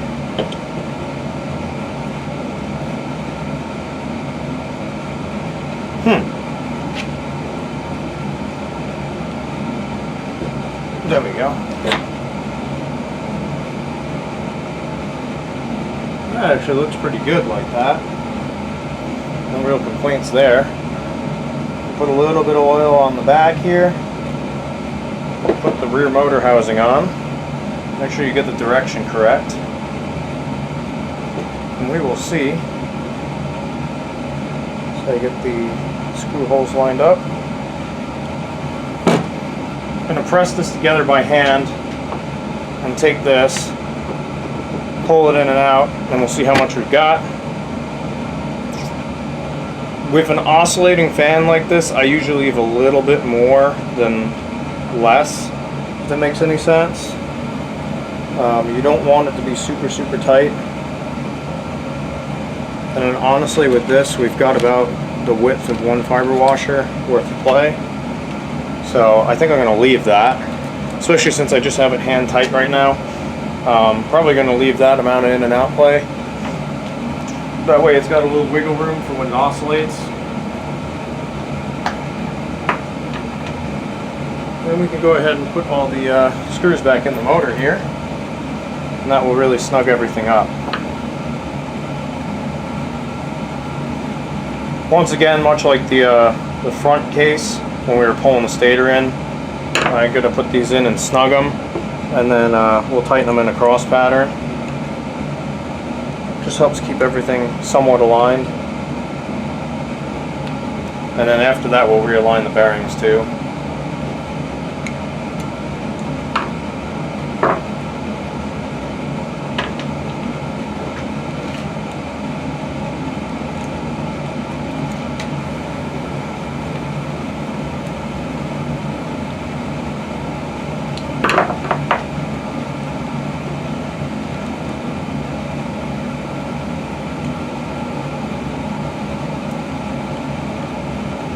Alright, everything's snug, so we're going to do our cross pattern again. Snug those down. Again, you don't have to send these to 9 million foot-pounds of torque either. You can just snug them up, and that will be good enough. And then what we're going to do is realign the bearings, which is going to be much easier without the motor in the fan. So, what you want to do for that, put it on. I'm going to start upside down. Take your screwdriver, hit the shaft a couple times. Do this on each side equally.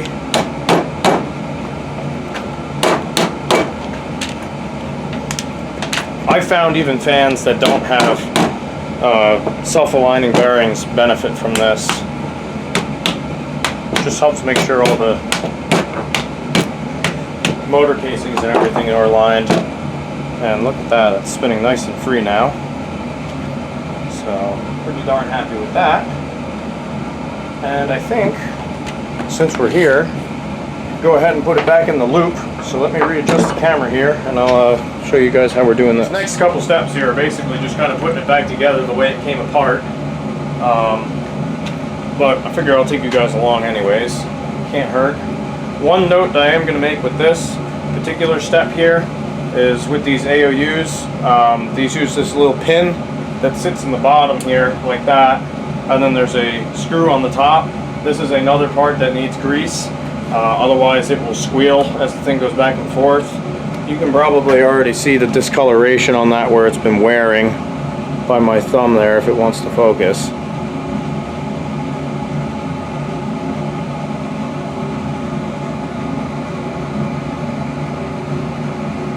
I don't know if it's going to come up there, but it's been wearing there. There's been some a lack of lubrication here at some point across the last 100 years. So I'm going to take a little bit of the same grease that I used for the oscillator gearbox there. Just make sure there's some of that in there. Get that all greased up nicely like that. Wipe away any of the excess that comes out of there.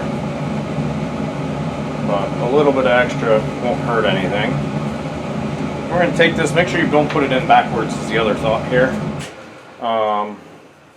Oscillator arms on the back. So I'm going to feed the head wire across the front. And plop him down like that. And then before we get too carried away here, I'm going to grab my screwdriver, a little dab of grease. If I can grab any. That's going to go in the hole in the top here for that pin. And then get that centered and tighten up the pin here. This is another one where there's a set screw. So basically I'm going to go tighten this until it's tight and then back off. Because you don't want it to be too tight, otherwise it'll be too much friction. So that's tight. We'll give it back off about a half a turn. That seems to be pivoting really nice. And then we'll flip this guy around, and there's a little set screw in the front here which I'm going to go ahead and tighten. Alright, got just a little bit of extra grease here I'm going to clean up just so it doesn't end up everywhere. Kind of like this. And yeah, so that's the motor's back installed now. I think what we're going to do is go ahead and do the electrical in the base here. So I can show you guys that, and I'll show you guys the grease cup thing, and then from there I think I'm just going to whip it back together quick because I think you guys saw how it came apart and don't necessarily need to see how it goes back together because it's basically the same thing but backwards. But yeah, let me go ahead and get this set up and we'll do some electrical work. Alright, so got this all set up here. I'd like to figure out where the head wire is going to be first. So for that, I'll go ahead and try and find the maximum length it's going to need. And then we'll set it from there. So we'll max that out about there-ish. And I'm going to leave, yeah, I think about there is fine. So we'll go ahead and do that. I'm going to keep a finger on this just to mark it. And we'll lay it down. Like I said, I normally replace these grommets, but the grommets I have on hand are not thick enough. So I'm going to leave these for now and replace them later on. I usually do a strain relief in the base here too. You can do this one of two ways. You can either do what I did in the motor housing with the two zip ties, or sometimes I will just take the wire and tie a knot and cinch it up real close.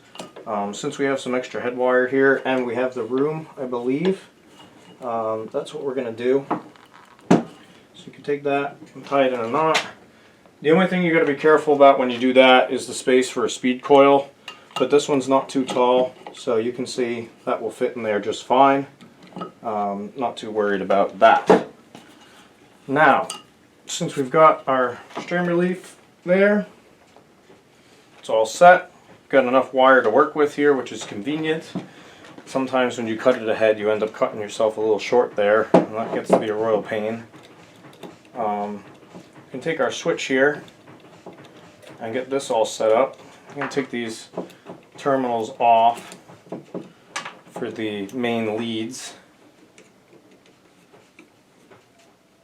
Oh, actually, now that I think about it, the switch, this wire goes on the top of the switch. This is where the pictures that you probably took earlier come in handy, so you can remember where everything goes. Starting to question why that was so loose, and I remember the wire attaches to the top of it. What we're going to do is just take these off, get them out of the way. We'll get this all prepped. So this was wired such that one of these wires was connected here directly to the power cord. The other one was connected to the high-speed lead, which I believe is this guy. We're going to double check the pictures here just to confirm that. If I scroll back, looks like it was that one, like I said there. So we're going to cut this back quite a ways, insulation wise, and strip it so I have enough wire to get from here to here. And then we're going to grab some other wire to do the cord with. So let me go ahead and get the knife and cut this insulation back, and then I will touch base with you guys when I get that done. Now obviously if you have real wire strippers that can do a wire this thick, that's preferred. I usually just very carefully use a box knife and score it. I'm looking at the end of the wire just to make sure I'm cutting between the two conductors on the inside, because I don't want to slice the insulation on each individual conductor by accident. I've done that before, it's quite a headache. And then eventually you get enough out here that you can start kind of pulling back on this and it will keep tearing the wire. Cut this back a little further. One other thing that you might want to do is take the knife and cut the cloth back. That way you can just slide the cloth off fairly easily.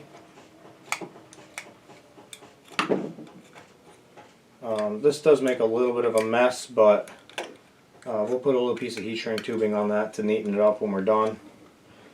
I'm cutting this back real far, that way I have plenty of wire to work with and I'm not straining anything. But we're going to cut this all back here.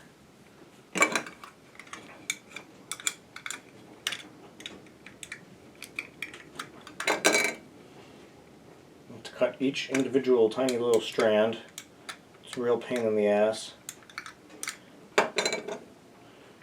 I'm not too worried about nicking the insulation or anything back here because I know I'm going to strip it back to about there anyways. There we go. You can see we've made some separation there. And I'm going to go ahead and cut through my heat shrink tubing I put on here earlier to protect it.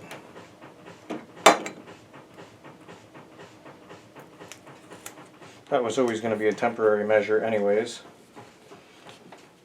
And if we can, it makes it a lot easier if we can slide this cloth off of here ahead of time. It doesn't always work out super nice like that, but it can make it a lot easier. There we go.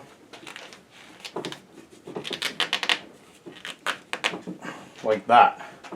There we go, and then we just got basically normal wire, essentially, because that's all it is. And I'm going to go ahead and score this at least. Not going to cut all the way through, just score it. That way it kind of has a path to follow when you go to tear it back.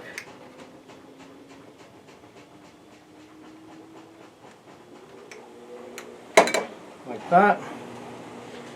And then you can either work this back with your fingers or you can grab one of the wires usually and just kind of pull, and it will usually tear along the path that you scored. Pretty much like so. Tear that all the way back up to there. We'll grab our other conductor out of here, and then when we get up to here we can just cut the rest of this off. Like so. Then what I'm going to do is take a little piece of heat shrink tubing, just because I'm kind of a little OCD about this sometimes. Actually, you know, this is the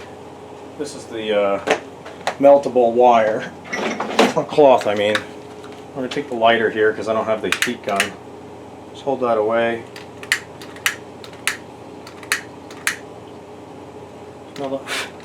Careful not to set it on fire. Just want to heat it up. Melt that back just a little, and just to keep anything from possibly coming undone. Slide a little piece of heat shrink all the way back and around that. Need a slightly larger piece of heat shrink tubing. And this will just completely ensure that there will be no cloth fraying going forward, and also just makes it look really neat. I value things being neat even if you can't see them. I'll take Mr. Lighter again, shrink the heat shrink.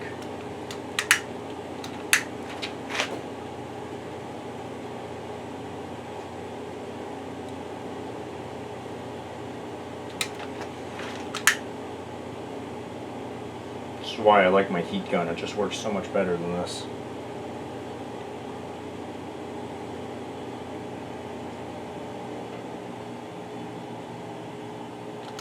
Cool.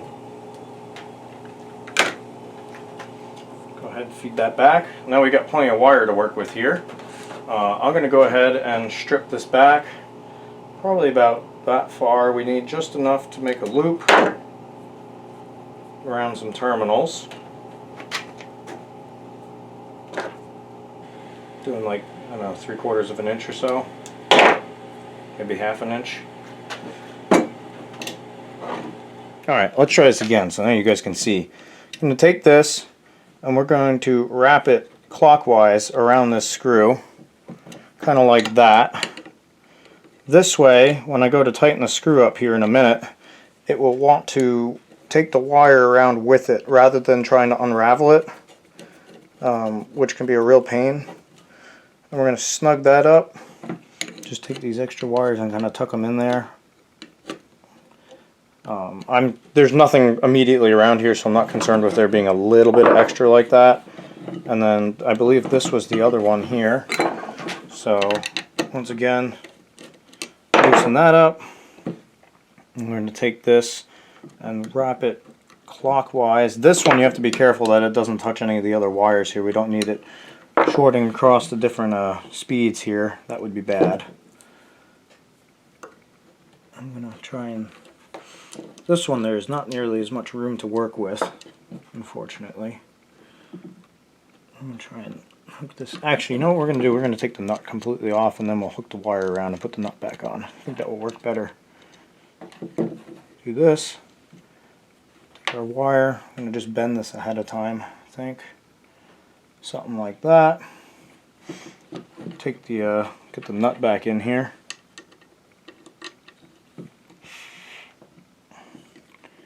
Grab our wire, put it back around here, like so.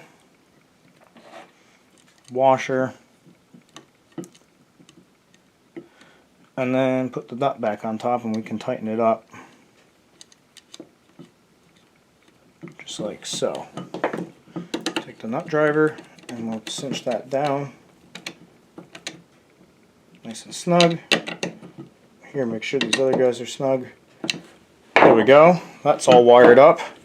At this point, we can actually go ahead and... Oh, actually, no, we're going to feed the power cord through. So I've got my nice twisted pair here. Go ahead and zoom you guys out. Got my twisted pair here. I'll feed that through.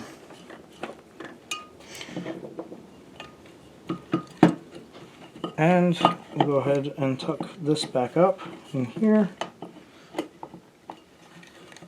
Try and get these wires run in such a way that they're not in the way or getting pinched or anything.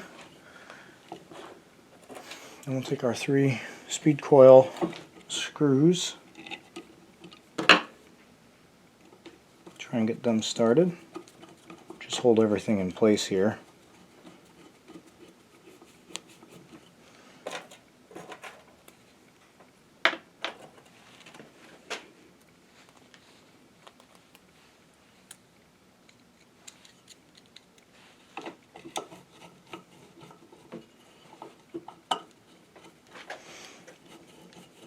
This is one, again, where you want to be careful not to tighten it too much, because this is breakable and they can crack, and then you're in for a whole world of a lot of gluing and repairing and hoping that it holds, which is something that I particularly do not care for. Yeah, I guess we're missing a small lock washer. Oh well, it's not the end of the world.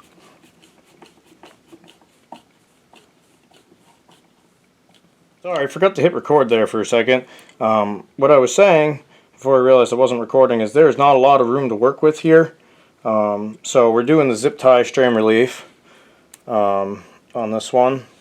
And it's also going to serve as a marker as to how far back we can strip the wires without it being visible. So we'll go ahead and tighten these guys up real nice and tight. Sometimes it even helps to grab them with the pliers and pull them even a bit tighter. But yeah, either way, that's not going anywhere. So we can go ahead and snip these, and then we know that we can bring this cloth back to about there. I'm going to try and slice this without slicing the wire, but just slice the cloth.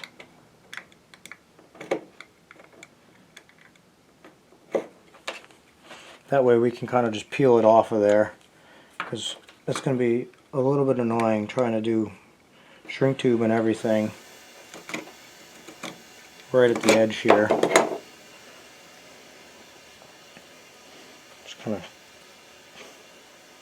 try and unravel this a little bit, I guess.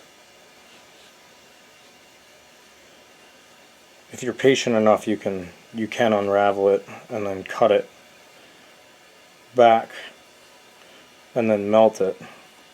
That's what we're going to do. So we got that there. We have the clippers.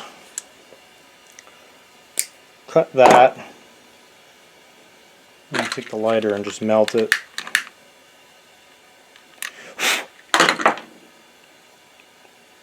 That will keep it from going any further. And try and do the same here.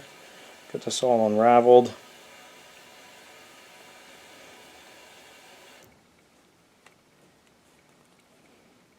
I kind of twist it up a little bit first, just to make it easier to cut. Cut that. Melt. Do that. Just be careful when you grab it. It can be quite hot. Just done this enough that I know to be fast with it, and also just can't feel it in my fingers as much as some people. And we're going to go ahead and strip this back like we did before.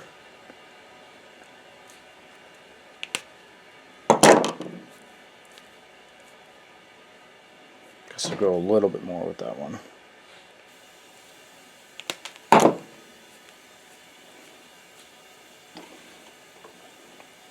And then these guys will get wound around here. So we got one. I can go like this. These are convenient because they're thumb screws. Because this fan is still of the era where sometimes you bought the fan and it didn't come with the cord. And you have your electrician come and put the cord on based on where your outlets were in your house. Because not all houses had electricity wired in. And when they did, sometimes the outlets were few and far between. It's kind of wild if you think about it. Wrap that guy around like that.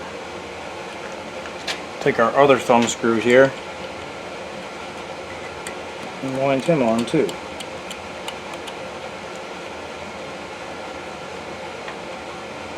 You can use little crimp-on terminals if you want. I don't see the need. That's not how they were done from the factory, so it's not usually what I do. But yeah, that's the electrical all done. So go ahead and stand the fan back up here, and I'm going to grab the end of this wire, and we'll do a little continuity test. Actually, before we do the continuity test, I think I'm going to wire up a plug.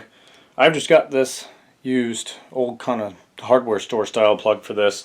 Normally I recommend you get like a nicer plug, especially if you're going to do the work of overhauling a fan like this, but this is what I've got kicking around right now. It's good enough for a test, and I honestly right now, without being restored, this thing isn't deserving of a nice acorn plug that I have, so I'm going to leave it as is for now, but it's good enough. I'm going to go ahead and slide this through here. For these I usually just unravel, you know, one twist. We'll do the same kind of thing that we did for the switch there, just kind of unravel the twine best we can. Just pull it down a little bit. The biggest thing for this, pet peeve of mine, is when you have like heat shrink and unraveled wires and stuff coming out the end of the plug, so I was trying to make it so that everything's nice and hidden on the inside of the plug here. We're going to unravel that about that much. Grab this, twist it up best I can, and then I'm going to cut it.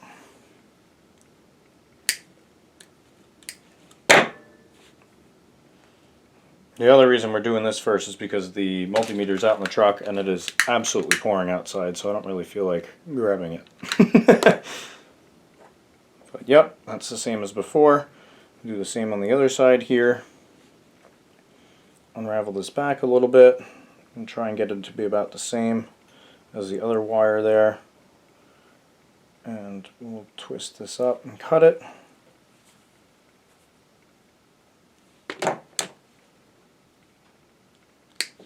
Snip that.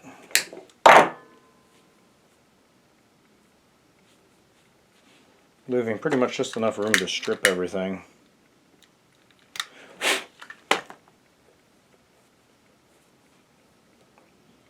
There we go. Take our pliers here and strip this.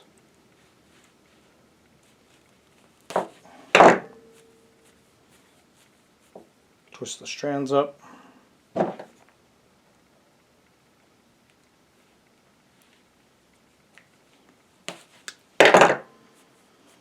Twist those up. Now, with these plugs, usually the way you're supposed to do this is you wrap the wire around the terminal like that, and then you can feed the stripped part of the wire around the screw. It acts as a kind of strain relief on these plugs, even though you wouldn't guess that there would be one. That's basically how the strain relief on these works. So I'll show you this in just a second. Just going to grab the small screwdriver and try and wrap these frays around.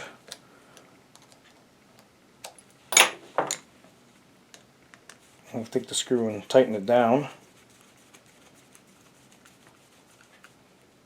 Like so. So you can see how the wire is around there like that. That way when you tug on this, you're fighting against this bend here and the screw. If you want to get really fancy with it, what you can do is you can solder these wires once they're around the screws, and then they really never come off. But A, this plug is not staying here, so I don't want to do that, and B, usually that's a bit overkill anyways.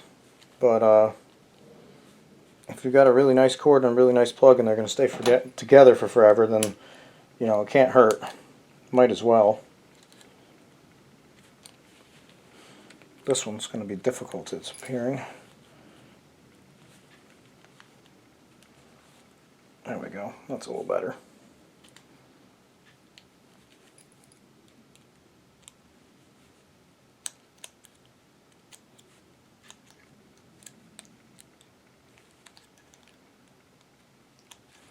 There we go, got that wrapped around. I don't know why I'm using a tiny screwdriver for that. Tighten that up nice, so you can see like that. Make sure you don't have any free wires touching between the terminals or anything, because that would end with a big bang or a poof. And that gets exciting really fast. And then we'll take the piece of cardboard that goes on the front of this, if I can find it. I don't know where it got off to. Oh, there it is. It's on the floor, of course. And put this on here. Like this. There you go. There's our plug installed. Just going to bend these terminals a little bit. And yeah, so let's go ahead and see if this thing still runs. Now normally what I'd recommend is you do a continuity test between your wires here.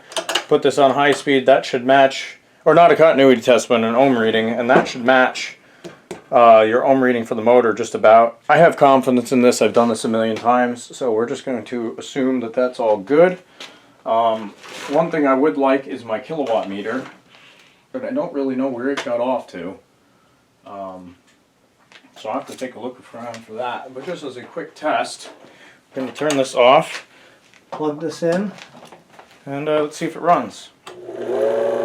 Yep. We have 3 speeds.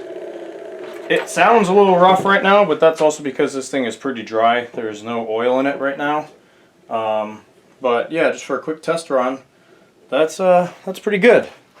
So speaking of oil, what we're going to do is figure out how to oil this thing.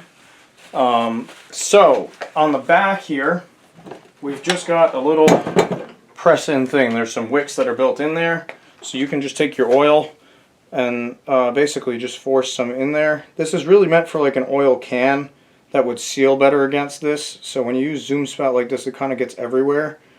But we can do our best to just load this up with oil. Sometimes kind of have to put a little in, let it soak, and then, you know, put a little bit more in and just work it. The front, however, is a different story. What I like to do first is turn this upside down. Whoops, that's still plugged in. Careful, those are live, don't touch them. I just zapped myself, so try not to do that. As I was saying before I shocked myself, where the grease cup normally goes, go ahead and put some oil in here just directly on the shaft, and that will get that worked into the bearings. I usually go ahead and spin it a bit too, get that worked in there, and then what we're going to do is cut some fresh oil wick for this, which I will get into in a second here. So, got that spinning better already. I'm going to go ahead and put a little bit more oil in the back.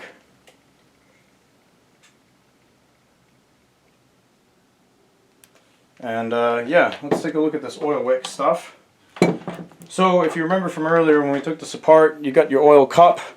In there is a spring, which looks like this, if the camera wants to focus. There we go. That sits in there like that, and inside here was that really nasty caked up wick. What you can do is go and buy fresh oil wick. I believe I get this on Amazon or eBay or something like that. I think it's Antique Fan Parts or Antique Fan Supply or something like that.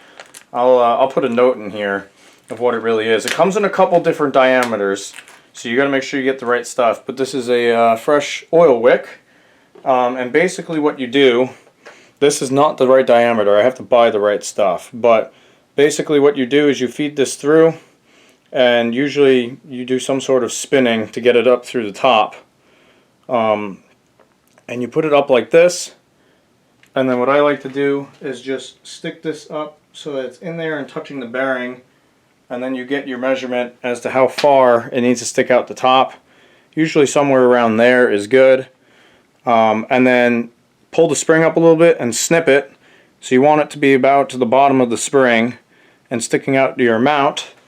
Then you can put that in your oil cup, and you fill it about 3/4 full with oil, and you soak this too in the process, and then you go ahead and screw that in. Like I said, I don't currently have the right size here, so I'm going to have to buy some, but just figured I'd show you guys how I do that. And in fact, we'll go an extra step here, and I'm going to go grab one out of my other AOU, and I can show you what that looks like. Alright, so here's one from my other AOU that I did a while ago. You can see it's gotten dark with time, just from the oil and the dirt that's in the bearing. Well, not dirt, but you know, like the grime, I guess. But that is a fresh oil wick. You can see it's a little cleaner down at the bottom there. But that's how that's set up. I left a little extra in here even. But yeah, it's pinched in the spring. Comes out the top like that. And then you want to take this when it's fresh and make sure you get plenty of oil on that. And then fill the cup up, probably 1/2 to 3/4 of the way there. Don't want to fill it all the way because then they tend to overflow a lot. And for the time being, for the purposes of test running this thing, we'll go ahead and put this cup in here. Just gotta remember not to run my other AOU for a little while, but go ahead and get this threaded in there. I think they're the same thread. Just want to be careful not to cross thread them or anything. They can be a little tricky because they're right up against the front of the fan.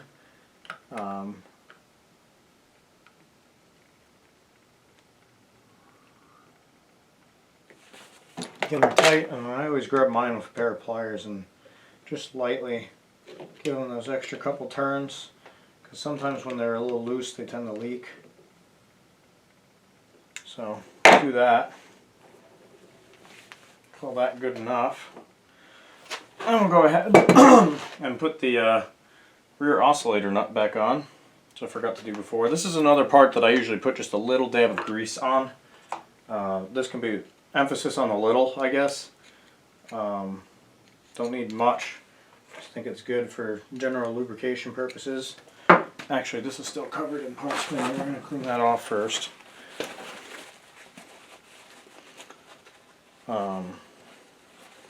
But yeah, I figure it can't hurt.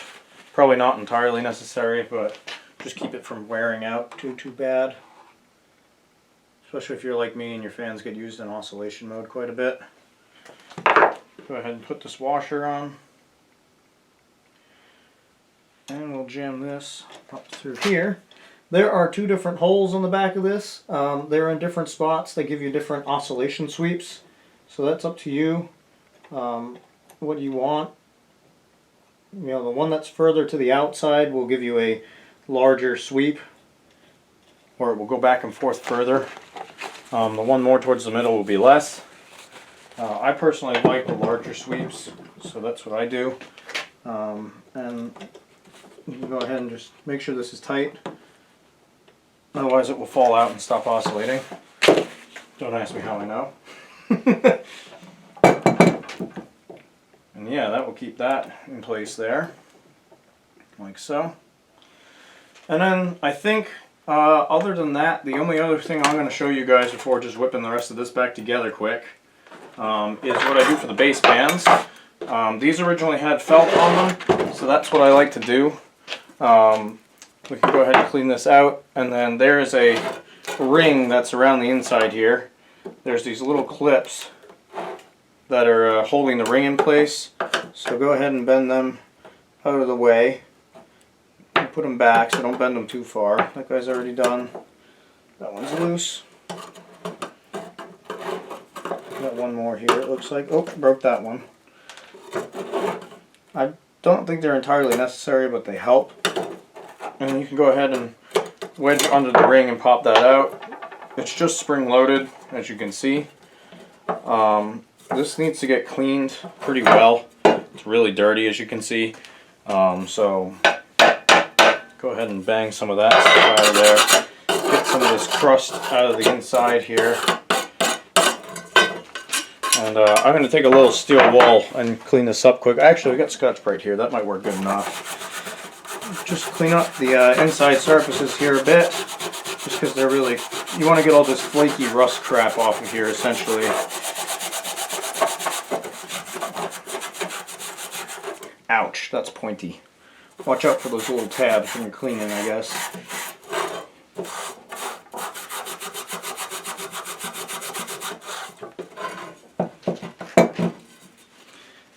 Clean that off. Get a little rag here and wipe this out best you can. Might even go as far as to spray a little cleaner in here just to take up some of the dust. Don't know where it got off to actually. Use a little WD. Just take down some of the rust and crap that's on the inside here. Now, one thing I would advise, especially if this plate is rusty like this, I really would suggest that you take this and you wire wheel it and you get all the rust off and then you paint it. That will keep the rust from eating this away. Once again, this fan's going to be subject to a future restoration, and I'm a little bit under a time crunch right now, so we're going to save that for when I do the full restoration on this at some point in the future. Alright, so I got my self-adhesive felt rolled out.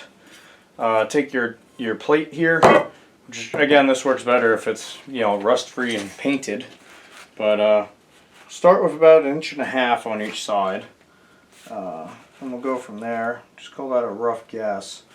Basically need enough material so that you can roll this in like that and have extras sticking out. We need less than that, so we're going to call it 1 inch on each side, approximately. I'm going to show that on this side so you guys can see it a little bit better. Doing a tight roll, and then that can be up like this. Looks like 1 inch on each side is about good, so I'm going to mark that here. With wherever the pencil got off to, and then we'll cut it. Pencil's over here. We'll cut ourselves a nice little square, and then we'll peel the adhesive back and roll it in, and then we'll put that band back on. So go ahead and take some scissors and cut this. Luckily this is one of those things where it doesn't have to be perfect because nobody's really going to see the inside of this, but generally want to try and be close. Currently my scissors are about as sharp as a bowling ball, so this might take a minute.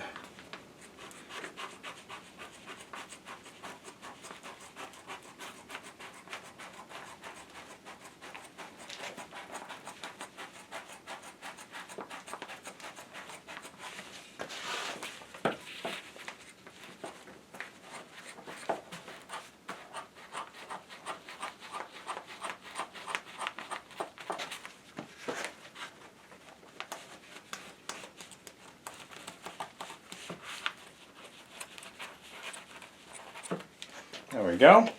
Got our piece of felt cut out there. I'll roll this up and put it back in the box. Then I think what we're going to do, I'm going to peel back the paper on the back of this. Let's get the sticky side of it exposed. Actually, here, I'm going to move you guys closer so you can see better what I'm doing. Alright, let's go ahead and get this paper removed here. Try not to let it stick to itself, or you're in for a bad day.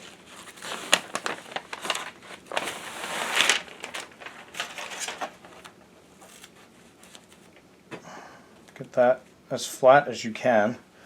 We're going to take this and try and center it best we can. Push down on that a bit. And then what we're going to do is make this as tight as you can, so really pull up hard, and you want to fold that up over the edge like that. And as you go, you can put little slices in it if you need. You don't always need to, but sometimes it can help. Put little relief slices in it.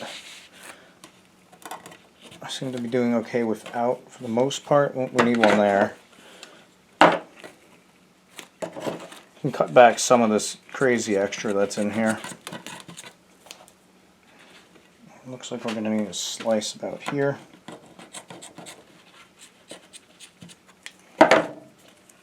Trying to prevent it from doubling up on itself best we can.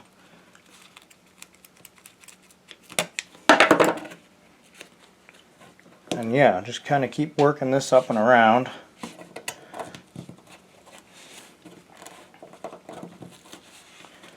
Like so.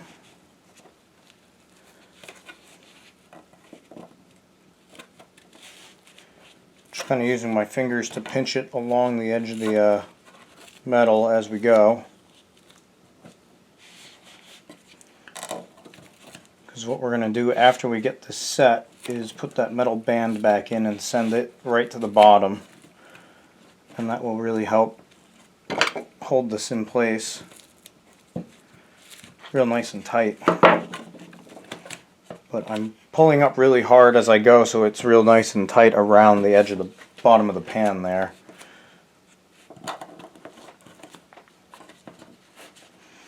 And like I said, it's okay if there's extra on the inside. We're going to cut that off in a bit. And you can also just leave some of it, because it's really not the end of the world.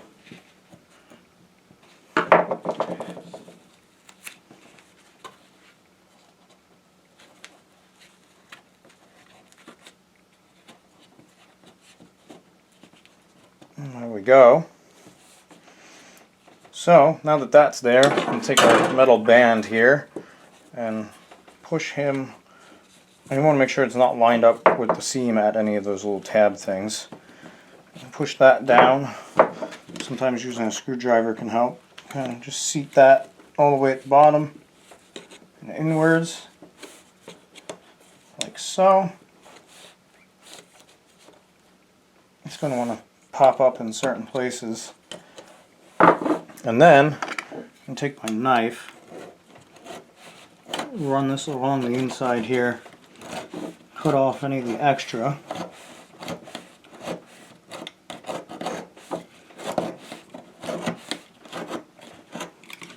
Try and get that out of there best we can.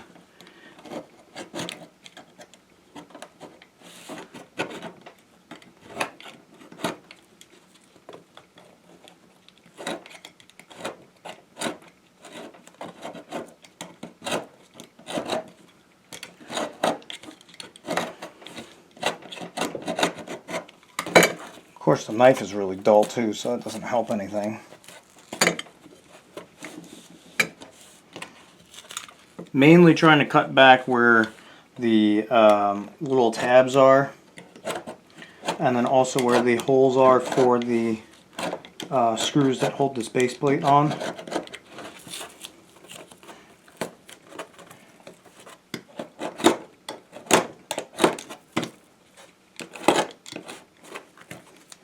Again, it doesn't have to look absolutely perfect on the inside either. Honestly, probably a smart idea to leave a little bit overhanging underneath the metal band, just so it doesn't ever want to pull through. I mean, it is adhesive too, so it should stick, but just in case.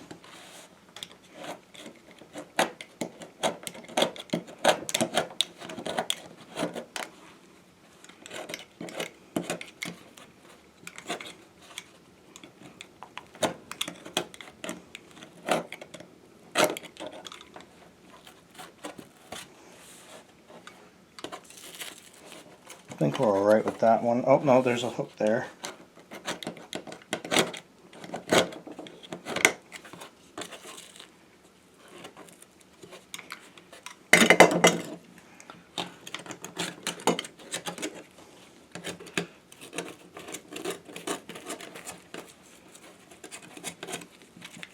Oh, metal band popped out. And then we can go around and bend these tabs back, which serve to prevent that from happening and hold this metal piece in place. Which might work better to do with pliers, honestly. Just careful you don't tear up the felt on the outside when you do that. Yep, that's definitely the way to go with this. Get a nice pull towards the outside and down. That doesn't have one there. Yeah, now we got nice felt. The only thing that's left to do is poke little holes to get the screws through. I've heard of people using a soldering iron and just melting it. Never actually tried it myself. I'm sure it would work well. I always just kind of poke holes with the knife and then fit the screws through. Called it good enough. So we've got these 3 holes here, so you can kind of feel where those are. And either that or a Phillips head screwdriver can work to punch the hole through. Kind of just like that. There's one here.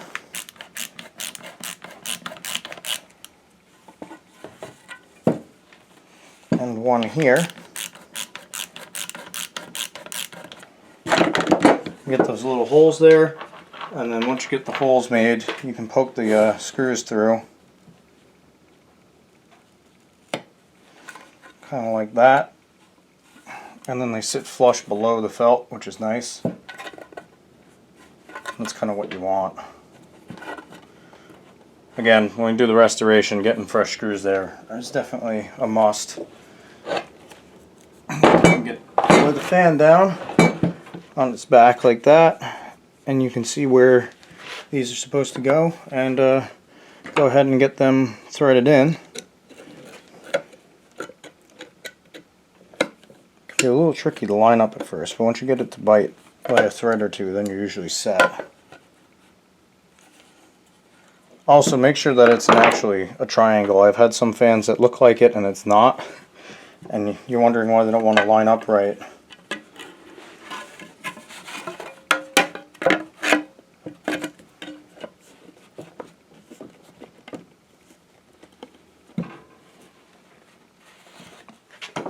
Felt like that one wanted to go.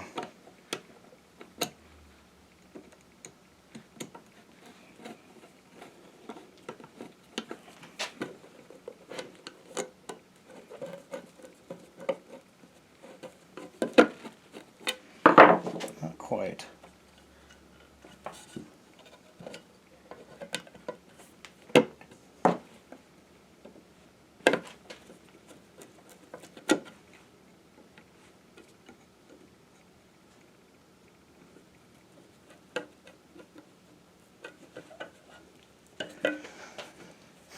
Some of these can be a real pain in the ass.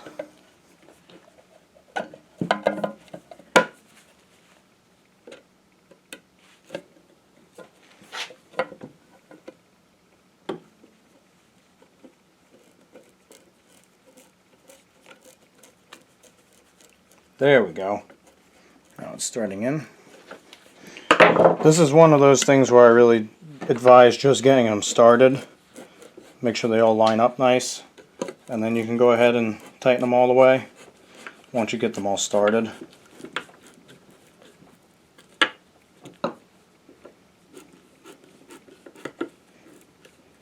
One nice thing about just poking the hole in it like this is that when you tighten it up, it kind of pulls the felt around it, and it almost kind of hides the screw holes a little bit. Because when you're done, it kind of just looks like that, because there's a little bit of loose felt. But yeah, there you go, fresh felt on that, and starting to look really, really good. Obviously, you can get that in multiple colors too, which, depending on the restoration you do, could look nice. But usually, I feel like black's a pretty happy medium that you could use on pretty much anything. So yeah, pretty darn happy with that. I think at this point it's pretty self-explanatory what to do from here. Basically got to put the grill struts on, put the blade on, put the grill back on. So I'm going to go ahead and do that, and then we'll give this thing a test run. Alrighty guys, so she's all back together. Unfortunately, I am out of time for this project, for this break, and it's going to be a while till I can get to this, but I figured I'd shoot the outro to this video, and we'll do everything with the blade in a different video. So didn't get time to clean that, but at least it's all back together and the rest of it's cleaned up and rewired. So this is looking really good here. Happy with that. Probably should have put this around the other way, but again, this fan's going to get a complete cosmetic restoration at some point. So when I do that, I'll make sure to do the wire. But this thing runs so smooth, and I can't wait to get the blade balance because it's going to run even better after that. But even so, really not too bad of a vibration. And it just runs real smooth and honestly really quiet.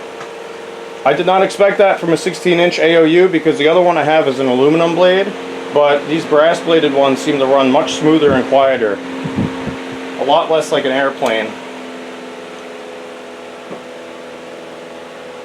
And low. Go ahead and stop the oscillation there. I've had this on my Variac running it at 110 volts and it's actually like really quiet. But even so, for a 16-inch fan, can't really complain with that, and obviously moves a ton of air.